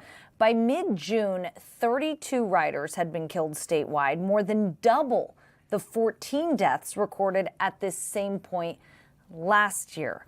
That all according to the Minnesota Department of Public Safety. Here to react to those numbers, Jed Duncan, the owner of Rider Academy. Jed, thanks for coming on the show. Thank you, Courtney. It's good to see you. I think it was 10 years ago we talked about motorcycle fatalities. We did. With, motorcycle safety distracted is driving. Yeah, motorcycle safety is an ongoing topic, and these numbers are pretty startling. What's your reaction? Well, it's terrible because everybody or anyone who dies on a motorcycle is what I've tried to spend my life getting rid of. But it is a fact of life. I mean, riding is dangerous. Driving is dangerous. And we can look at the statistics and get a little more detailed, but at the same time, we need to look at the fact that everybody did choose to do this, and they were choosing to do it for a variety of reasons. And this year, there has been a lot of fatalities. And if you look at one thing that isn't usually considered, it's that last year there was a lot of rain. Last year there was a lot of rain, and that means people aren't riding. And this year, it's about 50 or 40% less rainfall. And unfortunately, the good part of that is more people go riding and they ride more miles. The bad part is motorcycle riding is dangerous and there's consequence. All right, so you think the weather might be skewing these figures. Some people have come out and blamed this new law. So last July 1st, so for about a year now, lane splitting and lane filtering has been legal in the state of Minnesota. That's, of course, where a motorcycle can drive in between the lanes of traffic. And a lot of people are saying, well, it's that law that has caused all these deaths. Your reaction to that? Yeah, it's completely untrue. Lane splitting and filtering is close to my heart because Rider Academy helped and backed the lobbyists that put this together. So the gentleman I'm talking about is Phil Stahlberger. And he did a phenomenal job against with our support, the support of Aerostitch, that's a motorcycle clothing company up in Minnesota. And if you look at the statistics, none of the crashes, the fatalities this year have anything to do with lane splitting. So people are looking to point the blame somewhere. And honestly, somebody going way over the speed limit is not lane splitting. So there's a lot of excessive speed involved in the fatalities that we're seeing. And that is not lane splitting. Lane splitting is done legally below 25 miles an hour. And not faster than 15 miles an hour, faster than the actual traffic around. Again, if you look at the crashes, there hasn't been a lane splitting fatality. And what you also don't get to see is that you don't see any fatalities involving a motorcyclist getting rear-ended. And that's a positive. And that's one of the reasons we pushed for lane splitting is because it allows the motorcycle to travel between lanes and the cars don't tend to run into each other sideways. They tend to rear end each other. And I'm a driver, so when I say that, I don't mean it in a bad way. But distracted driving results in rear end collisions. And when the motorcycle is between those two cars, it's bad and it's an injury. And you haven't seen any of those, which is the plus to lane splitting. So I'm a little bit personal about it because I feel so strongly, but I was lane splitting yesterday. And it's great. It gets motorcyclists out of the way of cars and it gets more people to and from work or home to their pets and their families quicker because it's just like a roundabout. Filtering and lane splitting allows more traffic to move more efficiently. Mm-hmm. Talk to me about distracted driving because I went out with you. It was about a decade ago. And we looked at how many people on your ride, on your commute, were looking at their phones. And I know that you're alarmed by the amount of people who are distracted these days. I don't know, based on these figures, how many of these deaths, these 32 motorcycle deaths that have occurred in May and June, I don't know how many were, individuals who were hit by cars. But there is a danger out there for motorcycle riders simply because of how many people are on the road driving distracted. There is. And 10 years ago, we were talking about it and people are still doing it. The cell phone is just part of our life. We do everything with it. But as a motorcyclist, we can't control that. And what we can do is deal with ourselves. And if you look at the statistics, more than half of the motorcycle fatalities this year are single vehicle. That means just the motorcycle. So we can't be blaming the car driver that's busy texting or eating their lunch, or I've seen it before, reading a book or anything like that. We need to just focus on things we can do. And as motorcyclists, that means, wear protective gear, ride a little bit slower, make really good choices. And the nice thing is we get to make those choices. It's just a question of whether you do or not. So distracted driving is a problem for cars, for motorcycles, for tractor trailers, for everybody. But us motorcyclists, we can't do anything about it. It's already illegal, right, to be texting while driving, but people are still doing it. How do you teach riders who go to your school, how do you teach them to drive defensively? That's a great question. And, driver's ed isn't required in Minnesota for motorcyclists or for car drivers. So we talk about it, and then it's off to the races you go. It really comes down to choice. So the motorcyclist has to choose, how much space they keep around them. So we talk about a bubble. A motorcycle, you really don't want to be too close to a car because the car might not see you, and then they might do stuff. If you have some more room, things are a lot better. So we talk about safety margins, and that's to the front, to the back, to the side, and it's to known problems, cars and what have you, and it's to unknown problems. So a motorcyclist really needs to be in tune with what's going on and what could happen. Can we teach that in 2 days? Honestly, we try, but 2 days isn't enough. And it's really about the choices you make. So if you look at the statistics again, we see a lot of young people between 20 and 30 in the fatality stats this year, and we see a bunch of people over 60. One could argue that 20 to 30 are new riders because they haven't been around that long. It's not about me, but I was riding at 7. So by the time I was 22, I was riding to Alaska and back, and I kind of knew what I was doing. But I bring up those numbers and age things because it really points to another thing that isn't recorded, and it's vehicle miles traveled. People between 20 and 30 might not have a family at home. They might not have a demanding career, and they might get to ride their motorcycle a lot. And people over 60, the family might have moved out, the kids are out, the job is retired or cutting back, and they get to ride a lot more. So if we ride a lot, we need to make better choices because with riding comes consequence. But teaching about it, we can only do so much. It's really the rider that has to think about it every single time they're on the motorcycle. You mentioned that in the state of Minnesota, you're not required to take a driver's ed course to drive a motorcycle or a car. I was raised in California, where we have different laws. Would you like to see in Minnesota a course required before you're given your motorcycle license? Courtney, that's an awesome question. And from a personal standpoint, it would benefit me financially. But I can't do things that benefit me financially from the point of view that people should be able to choose. And choosing to go to motorcycle school, while it is a choice right now, it kind of indicates that you make some good choices overall in life. So Florida mandated motorcycle training back in 2009. That was the first state in the United States to mandate motorcycle training. And most states still don't mandate it. Minnesota does not unless you're under 18. So if you look at Florida, since 2009 with mandatory training, if it was really great, you'd see a drop in fatalities and serious injury crashes. But you know what? There hasn't been a drop. If you spend 2 days at motorcycle school because you have to, that doesn't make you making good choices. That makes you following the law. And so while I could benefit financially from mandatory training, it would be wrong to do that, if they call it morally or on principle. So no, I don't think mandatory training is the solution. People making good choices is the solution. How we're going to get there, it requires education on a big picture or just requires accountability. Riding a motorcycle, you are accountable whether you realize it or not. How important is it for riders to ride within their limit? Absolutely. That's accountability right there. So if you look at the fatality statistics, how many of them involve excessive speed? Well, that's breaking the law for one, but it's also perhaps over their ability. So when you go faster, choices have to be made much quicker. So if you just slowed down when it comes to riding in traffic, arguably you'd be doing a good service for you and for car drivers too. Anybody driving that fast, passing cars is more dangerous than being in the flow. So there's so many things that we could talk about it today. And I just want to look at the statistics and look at the things that we could actually change with them. So we're not going to change riders' age.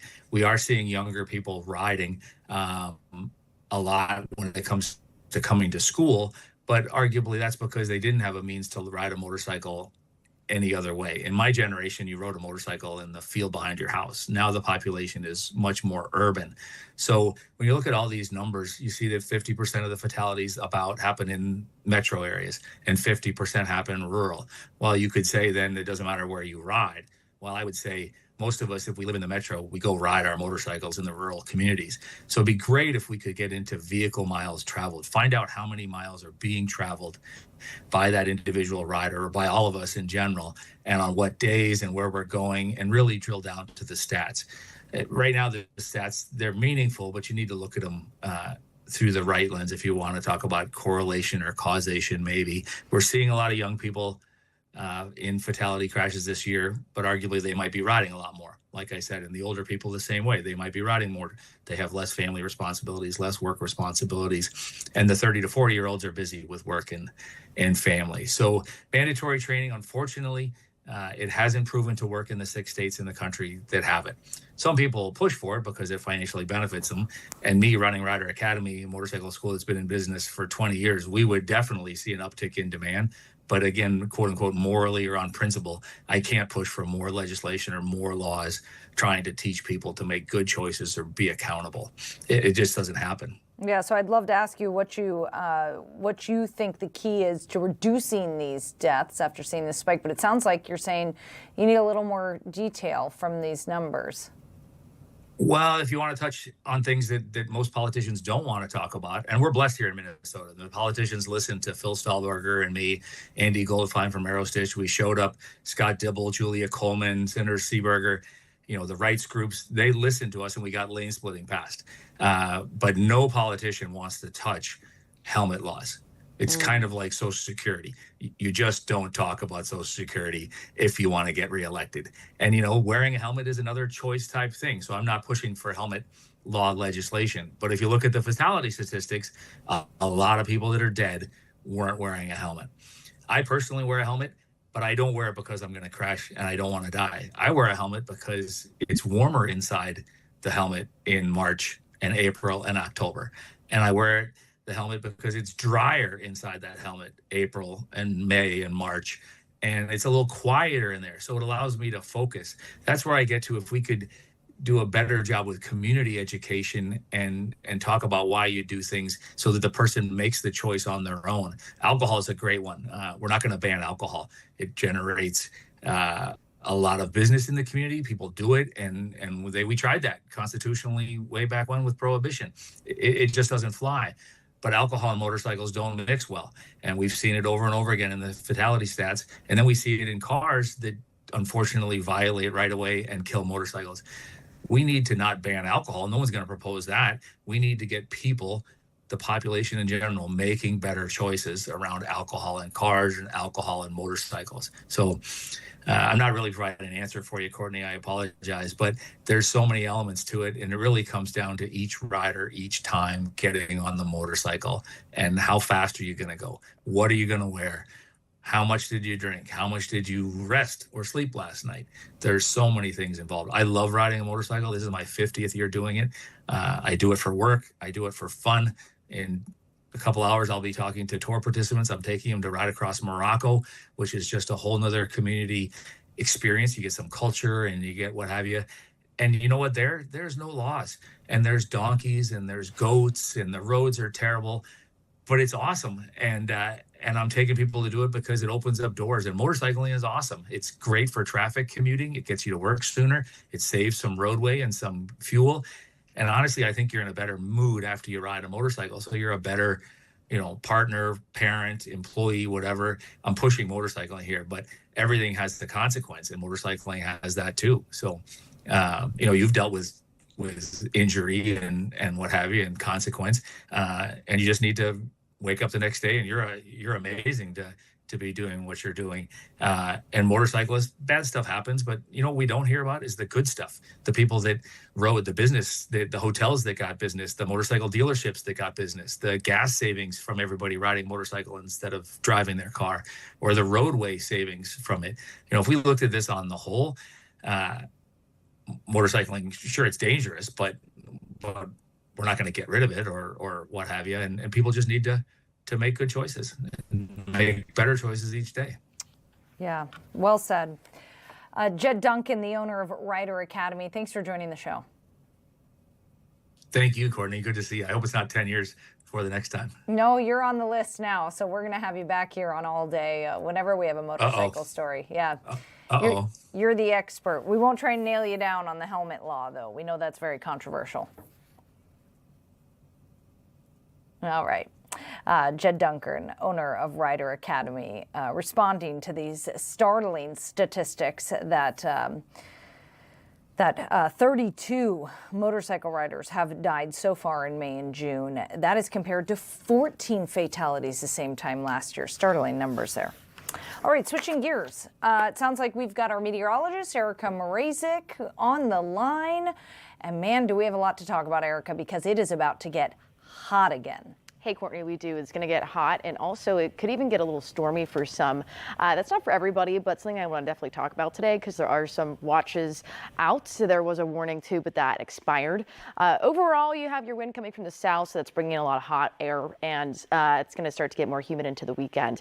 But today, there is already a few showers and storms developing north and west.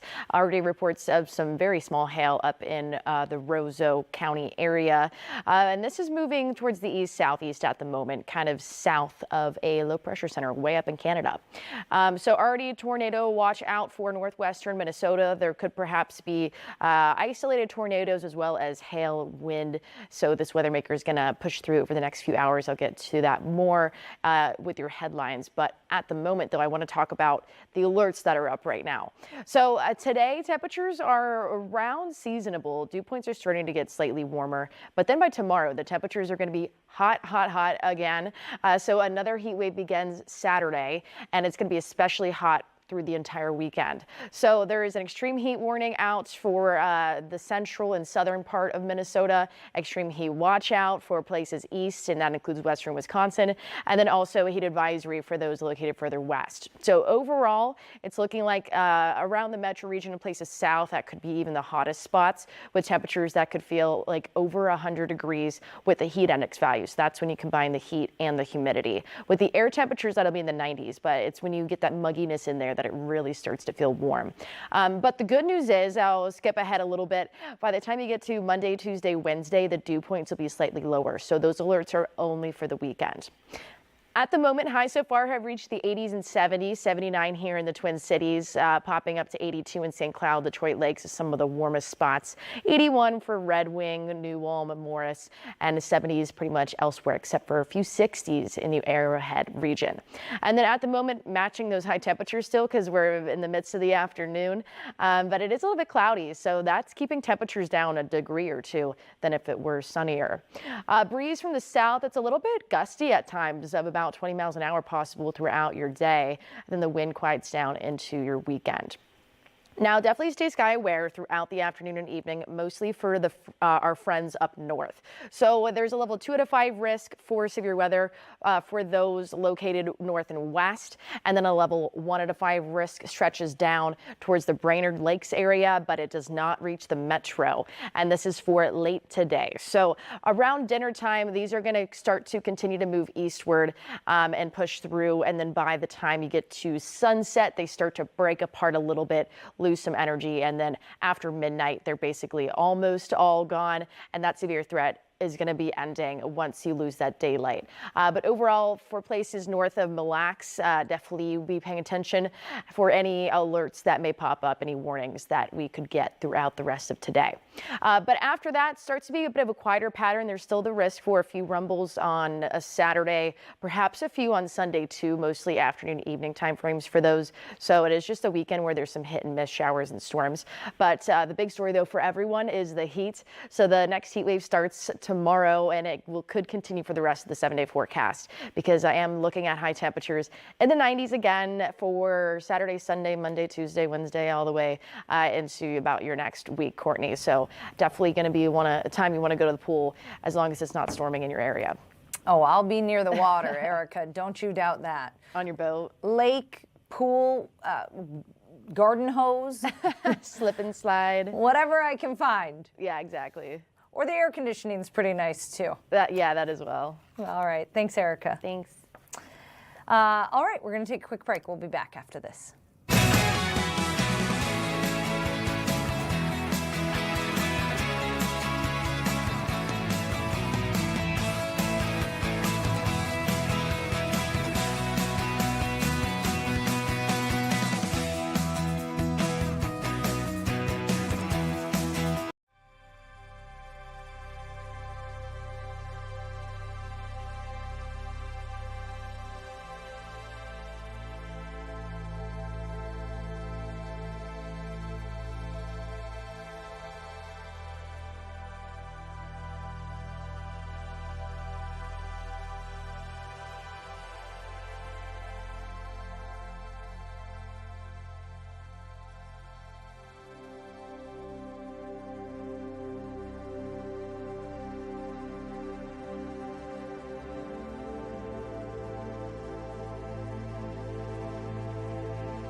Welcome back. As everyone watching knows, it is now severe weather season across the Midwest, which means severe storms, even tornado threats, pretty often around here. And while you're prepping your flashlights, making sure you have enough batteries, water, food, etc., you might want to take a look at your homeowner's insurance, because that's also a part of severe weather preparedness. Joining us now to talk about how insurance rates are being impacted by severe weather is Matt Brannon. He's a licensed insurance agent and analyst with Insurify. Matt, thanks for coming on the show. Sure, thanks for having me. Okay, so especially when we see severe weather events becoming more frequent and more intense, what are you seeing happen with insurance policies?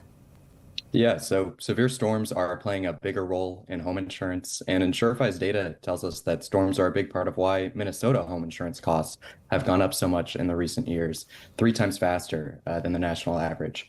So severe storms are playing a bigger role. What can you do as a homeowner?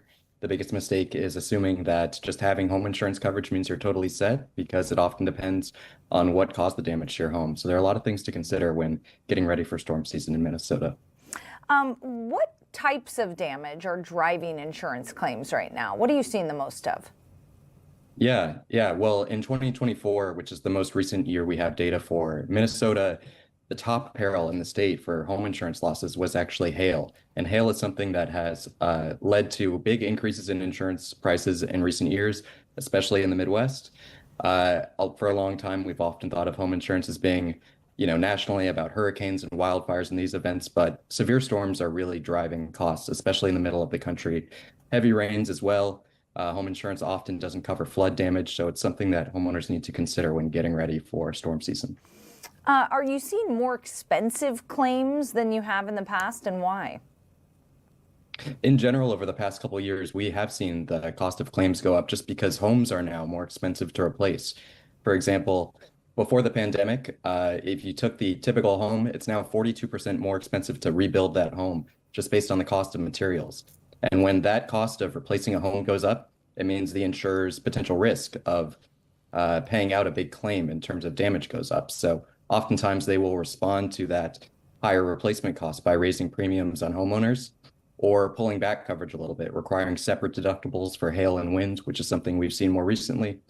And it's just one of many things homeowners need to consider at this time of year. Yeah, I was going to ask you about premiums. Many homeowners are seeing their premiums increase. How much of that is tied to severe weather? It sounds like you think that's playing the majority of the role. Yeah, the two big causes are the rising cost to replace a home, which has to do with construction materials and inflation, as well as severe weather. It really is true that severe weather is a big problem in the home insurance industry, and it's leading to rising rates. We're seeing new totals of destruction, higher damages than we've seen in years past, and that includes places like Minnesota. For example, in 2022 and 2023, homeowners actually spent more money on home insurance claims, paying out home insurance claims that they made in premiums. That's how much damage and financial destruction severe weather has been causing in the area. Are insurers changing how they assess risk because of more extreme weather events? A lot has changed, yeah. So, for example, rising premiums are something insurers are conscious about. They know that when homeowners see their premiums go up, that homeowners get nervous and think about changing insurers. So one of the things they do is try to keep premiums lower by putting more of the risk on homeowners. So that means, whereas in the past, if you had a hailstorm, the homeowner might have to pay the first $1,000 before insurance kicks in. Now, in many policies, that number is much higher because homeowners are being used to basically share the cost of some of the weather-related claims that we're seeing. Another example is a lot of people used to have their roof insured for the full replacement cost coverage, and nowadays it's more common to see the actual cash value. So it'll decrease, you take the depreciation amount of your roof. So that means your claim or the payout that you get could often be many thousands of dollars lower than you might expect. I want to talk to you about, especially when we think about hail, because that's the most common claim that you're seeing in Minnesota. I had to get a new roof last year after a hailstorm, and I learned a lot about working with contractors and how homeowners can avoid scams. Can you just give people some advice on what to do? Because especially after a hailstorm, they come knocking on your door. It was like a dozen people within a couple of hours after a hailstorm. What's your best advice to homeowners? Sure. So things are going to vary based on your coverage and what area you're in. But generally, when you have a claim, for example, say hail damages your roof, water gets inside, you might be asked to sort of tarp that, cover the hole, make sure no damage, spreads unnecessarily. But it's not your job to necessarily organize a repair right away. In many cases, your insurer would prefer that you contact them first before doing any sorts of work into repairs, because they like to stay on top of those types of things. And we do know that if there are, nefarious people out there trying to charge you wrongly, then you might want to lean on the expertise of your insured just to make sure you're getting a reasonable deal.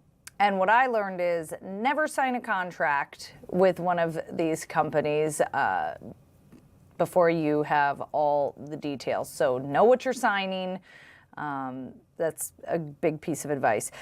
Is there anything that people can do maintenance-wise ahead of a big storm so that they can maybe, prevent needing to make a claim and make their house safe before the storm hits?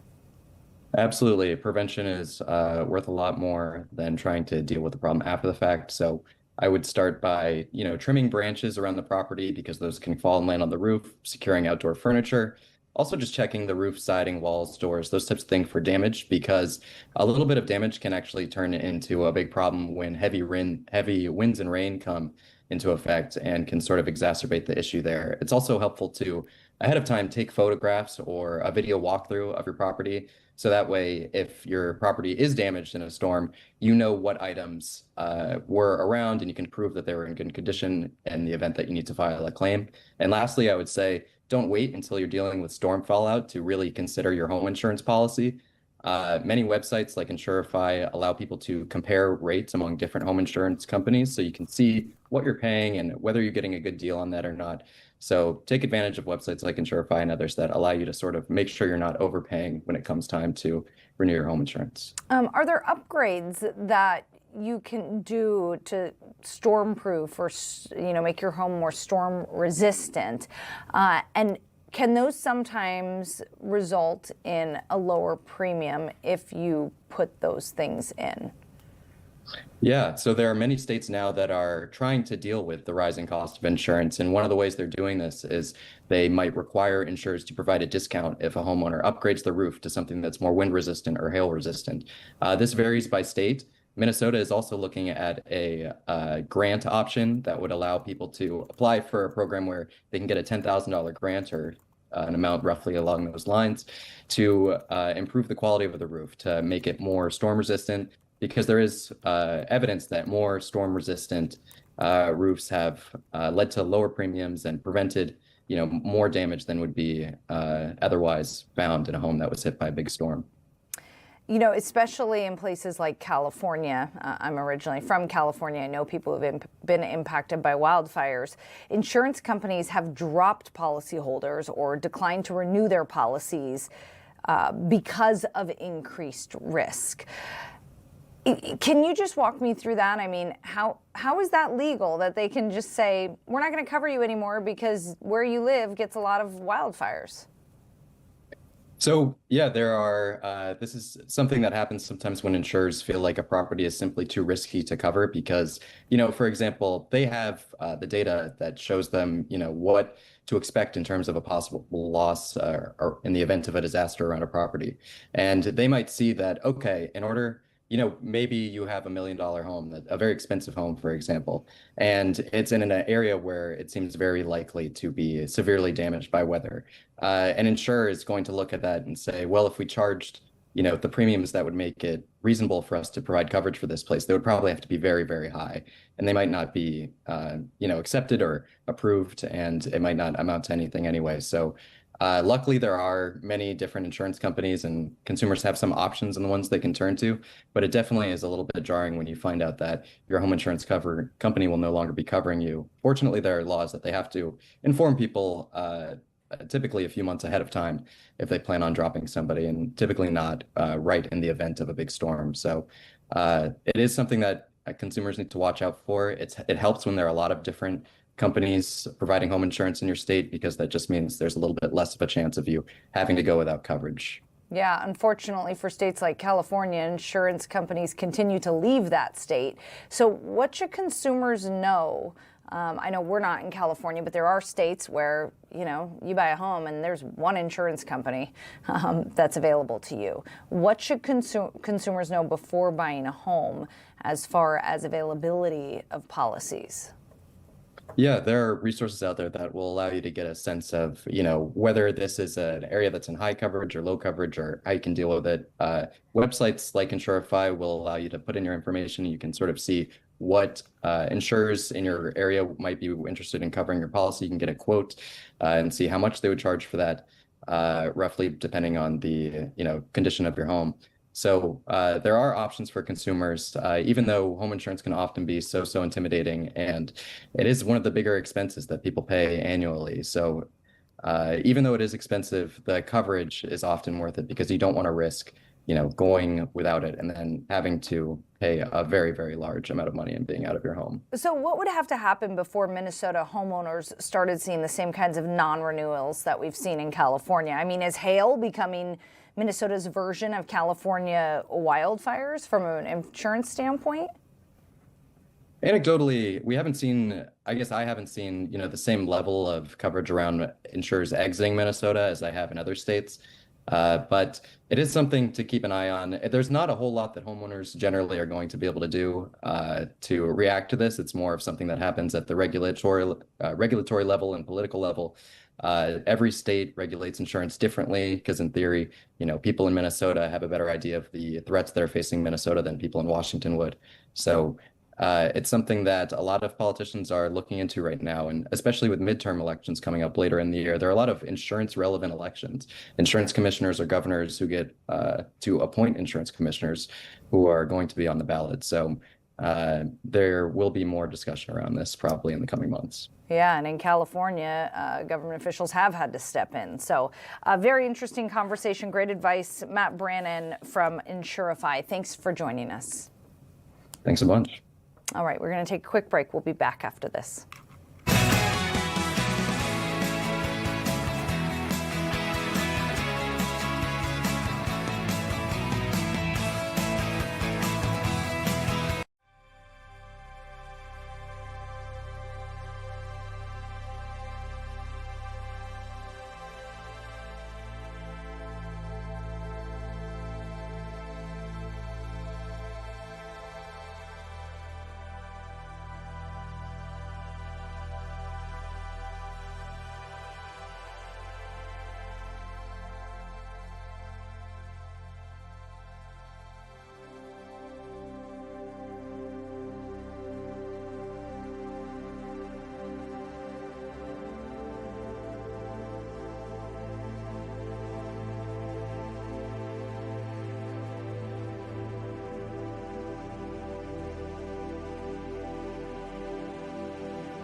Welcome back. Thanks for joining us here on this Friday. Man, oh man, it's 4:15. We're so close to the weekend, everybody. So close.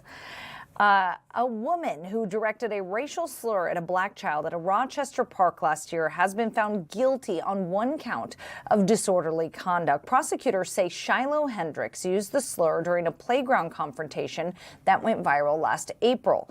Jurors acquitted her on a second disorderly conduct charge. She was sentenced to probation, community service, and fined $1,000. And fire officials say rain has helped slow wildfire activity in northern Minnesota, but more is needed before the threat eases. Some evacuated homeowners near Ely were allowed back in yesterday to assess their properties, though evacuation orders do remain in place. Meanwhile, some Boundary Water day use permits will be open on Monday as crews continue working to protect homes and cabins from the fires. Overnight permits in the Boundary Waters remain canceled until at least next Wednesday. And a Minneapolis man is facing charges in 2 violent sexual assaults that happened days apart in Brooklyn Park recently. Prosecutors say 25-year-old Darius Olson Baker broke into 2 homes only blocks apart and sexually assaulted 2 women. Investigators say DNA evidence connected him to the first attack before police arrested him after the second. He is now facing 10 felony charges and is being held on $1 million bail. And get ready for the heat to return. An extreme heat warning takes effect Saturday afternoon for much of southern and central Minnesota, including the Twin Cities.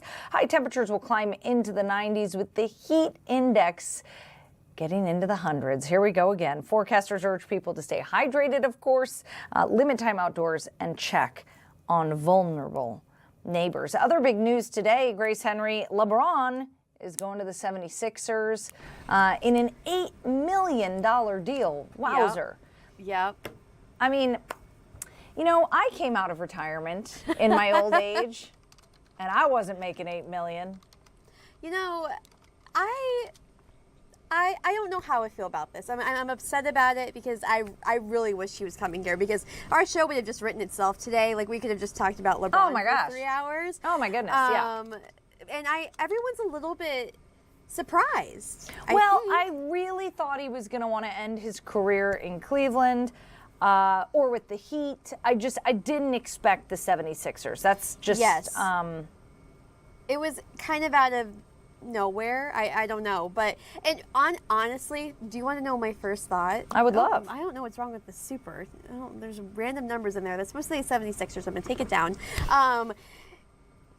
He's making $8 million. I would have over thought 2 he years. was going to make a lot more. A lot more. No. I don't know because I think of NFL stars who are making $20 million a year. They're making $50 million a year. Grace. And LeBron James is one of the biggest, what? Grace, he's 41 years old. That's true, but he's LeBron James. He can barely move. He's practically in a wheelchair. Just retire, LeBron. Wow. Just retire. This is his last dance. And that's why I thought he was like, Cleveland, you don't even need to pay me. I'm rich enough. I'm just going to come home. It's going to be a beautiful homecoming. I thought, at the very least, maybe Miami. No. Yeah. He got greedy. Yep. And it sounds like he went to whoever wanted to pay him the most. Like another point, now that I'm thinking about LeBron, he is pretty old. And I mean, his son is playing in the NBA. And I think once you hit that time where your son can be playing in the NBA, maybe it's time for you to let him have the stage. Though, hate to say it, Bronny is not. He's not. He's not LeBron James. Bronny and LeBron played together. I know. Yeah. So they were teammates, which was so cute, so lovely. I'm just reading that Donald Trump has weighed in on the LeBron James signing. Trump say? You know, I don't think we need to say it on the air. Oh. But he did say Michael Jordan's a good guy. He's a friend of mine. Play golf with him. He's a really good guy. Okay. All right. Yeah. So I don't know. He said He said he doesn't think he likes Trump, so. Yeah. Okay, interesting. So somebody asked him to compare Michael Jordan and LeBron James, and he went with Michael Jordan, no surprise. But Okay, yeah, well, I just, there you go. listen, you were surprised, but I was surprised he got $8 million. Really? I'm like, this man is barely able to hobble down the court at this point at 41 years old. He can't, you just need to know when it's time to hang it up. Right. I feel like he's such an icon. Like he is LeBron James. I mean, he's probably one of the most, if not the most well-known basketball player of this generation. So I don't know. But some sports reporters are saying that LeBron and Bronny will not reunite on the 76ers. They are not a package deal. So we probably won't see a father-son duo on the 76ers. But, we do have Andrew Dukowitz coming up. I don't think he's on the line yet, but he'll definitely be able to give a little more perspective into LeBron James's going to the 76ers. Yeah, we're going to have to ask Dukes what he thinks about that. I know, I'm curious. We're going to be talking a lot about the WNBA All-Star game, but, because he even said there was a chance that LeBron was going to join the Timberwolves. A small chance. Well, a small chance. Nonetheless. Yeah. So, but yeah, other big news, Courtney. We've been talking about biggest news of the day. Morgan Wallen did release a new song. Let me tell you, it's a bop. It's a bop, Grace. It's fine. It's much better than I'm not going to sing on air for copyright issues, not because I'm a bad singer, but what's this, Last Night? Is that the name of the song? Yeah. Oh my gosh, Yeah. I cannot stand that song. And regardless Last of what night I let the liquor talk. It's so. Paul just came in my ear and told me to stop. Listen, we've got 40 minutes until we are off the air and done. We've been given major Friday vibes today, but I will say Courtney and I were jamming out from the way back. I made you listen to it, and I didn't realize it was on repeat. It was on loop. I liked it so much that I wanted to listen to it all day. Okay, Courtney's really trying to memorize the lyrics right now. Already done. done. Probably played 5. Already done. He put teasers out on social media a few weeks ago, so I had the hook memorized already. Okay. Now I've filled in the blanks. It is a bop. Okay. It'll be playing on the boat this weekend. Yeah. I am disappointed though, because Courtney, I'm going to put you on blast. We were supposed to go to the Megan Maroney concert. I know, sorry. Tomorrow, and we're not going to be making it there, but next time we'll I'm sad. I'm sad. I really wanted to go to the Megan Maroney concert this out weekend. With you, but sorry, Grace. Next time. All right, we're going to take a quick break. When we get back, Andrew Dukowitz from Sports Illustrated and Zone Coverage will be joining us to talk about the Lynx and their many appearances in the All-Star Game. Stay with us.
the WNBA All-Star Game takes place tomorrow in Chicago, and the Minnesota Lynx are well represented. Here to talk all things All-Star Game and Lynx, our friend Andrew Dukowitz of Sports Illustrated and Zone Coverage. Andrew, thanks for coming on the show again.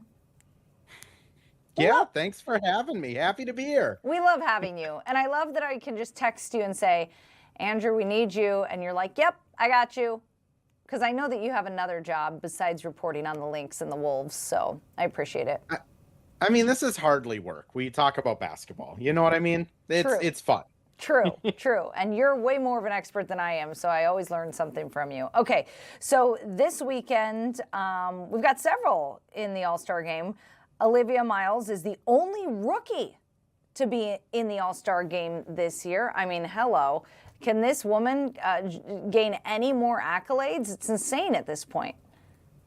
Yeah, it's been interesting because I think this is the first year covering the W for me that there has just not been any conversation about the Rookie of the Year voting or who's ahead in the race.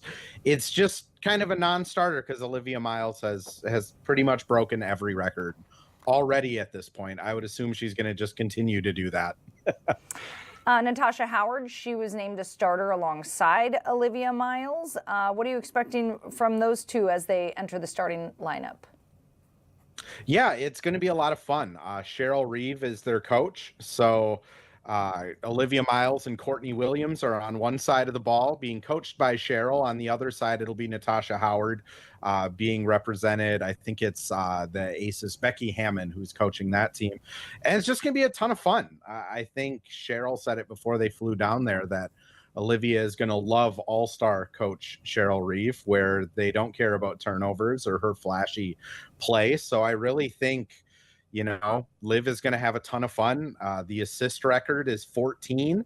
She's also on the same team as Caitlin Clark, so I don't know if she'll be breaking that record, but it's something I'll be watching because Liv is going to be trying to do some superhuman stuff. Napheesa Collier just came back from injury. She played in her first game all season this week. Will the All-Star game be the same without her? You know, it's going to be weird because Fee is down in Chicago for All-Star Weekend. She's doing Unrivaled Summit, and Fee is also one of the heads of the Players Association and also a pretty front-facing figure of the WNBA, so she'll be there. We'll be seeing her in the crowd a lot, but it will be kind of weird not seeing her on the court starting, usually against Asia Wilson, which, again, the weird ties of this All-Star game is now Asia Wilson is Olivia Miles' teammate, and Liv will be throwing to the three-time MVP instead of Napheesa Collier, who she pretty much just met a week ago. Wow. Let's talk about Kayla McBride because she recently scored 37 points against Phoenix, the highest scoring regular season game by a Lynx player since Maya Moore in 2018. I mean, let's just give some of the other players some love since we talk about Olivia Miles all the time. That's quite the accomplishment.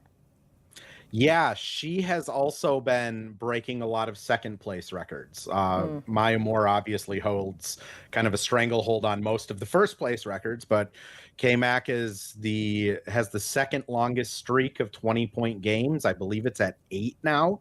She has the second most points scored in a 7-game span, only behind Maya Moore, though the point streak is also behind Maya Moore. And kind of unfortunately for K-Mac, it came about 2 weeks late. If she would have gone on this tear, well, people were voting for who's going to make the All-Star game. You got to think she would probably be in that conversation, if not a lock to make it. But I do believe she is also in Chicago doing that Unrivaled Summit and opening a coffee shop, I think.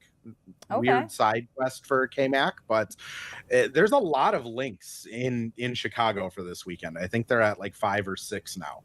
Okay. Since I have you, I got to ask you about LeBron James. So he goes to the 76ers. Unfortunately, the Wolves miss out. What's your take on that? Yeah, I think with LeBron, you know, a lot had been kind of percolating the last few weeks of the Wolves really feeling like they have a shot in this. And once LeBron kind of went out and said, I'm willing to play for a minimum and I just want to focus on like happiness and winning a championship, I think a lot of Wolves fans kind of got their hopes up of like, well, what's more fun than playing with Anthony Edwards and LaMelo Ball? Jaden McDaniels and Rudy can take all of the defensive pressure away from him. That being said, Philadelphia is a juggernaut at this point. I mean, they have a former MVP in Joel Embiid, who, yes, has struggled to stay healthy, but when he was healthy this last year, was still a 28 points a game scorer. They now have Jaylen Brown, who was in MVP discussions last season for Boston before Jason Tatum came back. Tyrese Maxey is a multi-time All-Star, came out of the 2020 draft with LaMelo and Ant. And then they have maybe the second best rookie from last year in VJ Edgecombe also on this team. They have a good bench, and I think LeBron just kind of must have looked at it and said, I can't overthink this. Like there's probably about 25 all-star appearances on this Philadelphia team, and I'm really not going to have to do a whole lot because I'll be the fourth or fifth best player on the court most of the time. I think unfortunately that's what it came down to was, you know, he wants to win another championship, and that Philadelphia team gives him a really good chance. You also look at the Eastern Conference. It's not as strong as the Western Conference as it's currently kind of set up. And it's a bummer for Wolves fans because I think if LeBron came here, it would have been a lot of fun this year. But at the same time, now we get to see a lot more like Jaden McDaniels and weird lineups, and it'll be its own soap opera this year. Yeah, it would have been fun, but we're fine without him. Exactly. I won't ask you about Anthony Edwards getting married because this is not TMZ, although I love that stuff. Andrew Dukowitz, thanks. I will say, it sounds like he just went off and got married. Like, no planning, no one in the media knew about it. He just... That's kind of his style. He just does his own thing. So good for him. He's 24. His wife is 36. He likes a mature woman. I admire that about him. I think they've been together for a while too, since college or something like that. So not good like for him. Happy for him. Not like I spent way too much time on Google researching this, Andrew, but yes, they've been dating since about 2020. They have a daughter together. Mm-hmm. And one of our sports reporters told us that he calls her his old lady, which I think is an endearing term. Ant is one of a kind. That's all I can say is that completely checks out that's what Ant would call her. Again, good for him. I think it's kind of a sign of, 2 or 3 years ago, he was in the headlines during the off season for a lot of other reasons that still kind of, haunt him, have dampened that public perception of him. But at the same time, like everything I hear is he's a very involved dad with his kid, and now him and his wife are presumably happily married, and good sign of maturity for a guy that I think a lot of people I don't have to worry that he's out partying on Saturday night before the game. I'm happy because I need Ant in peak performance next season. That's the other thing with Ant that's just and we're on a sidebar now, so I hope you don't have other people coming. It's Friday. Up me. Andrew, it's Friday. For everyone in the waiting room. It's Friday. It's Friday. Keep it going. He really doesn't do a whole lot. Like the when people ask like what's it like covering Anthony Edwards, it's like, well, he doesn't drink, he doesn't do drugs, he gambles on the team plane, and he plays a lot of PlayStation, but other than that, like he's a pretty normal, just polite, normal dude. And then when the cameras get on, it's kind of like a snap, and he is a little more outgoing. But as everyone says, really, Ant is just a normal guy. He just happens to be really wealthy and good at basketball now. I love that because I think it's such a great example for kids, as opposed to the players of the past who were always out, partying. And this is a great example to kids that, you want to reach those highs, get serious, and focus on your craft and don't mess around. And I think that's what he does. So he's really in the Kevin Durant cloth where I think he really does just want to like play basketball for a living and then go home and be with his family and play video games, which, again, as someone who covers him, the no drama aspect is great. I don't know. It'd be a little more exciting, but that's a debate for another day. Andrew Dukowitz, thanks for joining us. Happy Friday. Have a great weekend. We'll see you Monday or what? I'm around Monday, so sure, I'll see you Monday. Thanks, Andrew. See you later. Yeah. All right. We love our friends here that continually answer my text messages day after day and join the show. So we're going to take a quick break. When we get back, one of our favorite segments of the week, Bougie, Basic, and Budget, where we break down all the events happening across the Twin Cities at various price points. Stay right there.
Welcome back to Fox 9 All Day.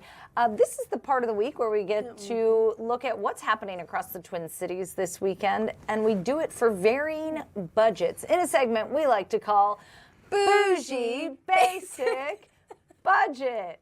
Why is that so funny, Grace? Because look at the graphic. It's off center today. It's all right. It's Friday. Bougie Basic Budget. Let's do it. Let's jump right in. So, just a reminder, if you haven't seen our segment before, the bougie budget has $500. The basic budget has $150.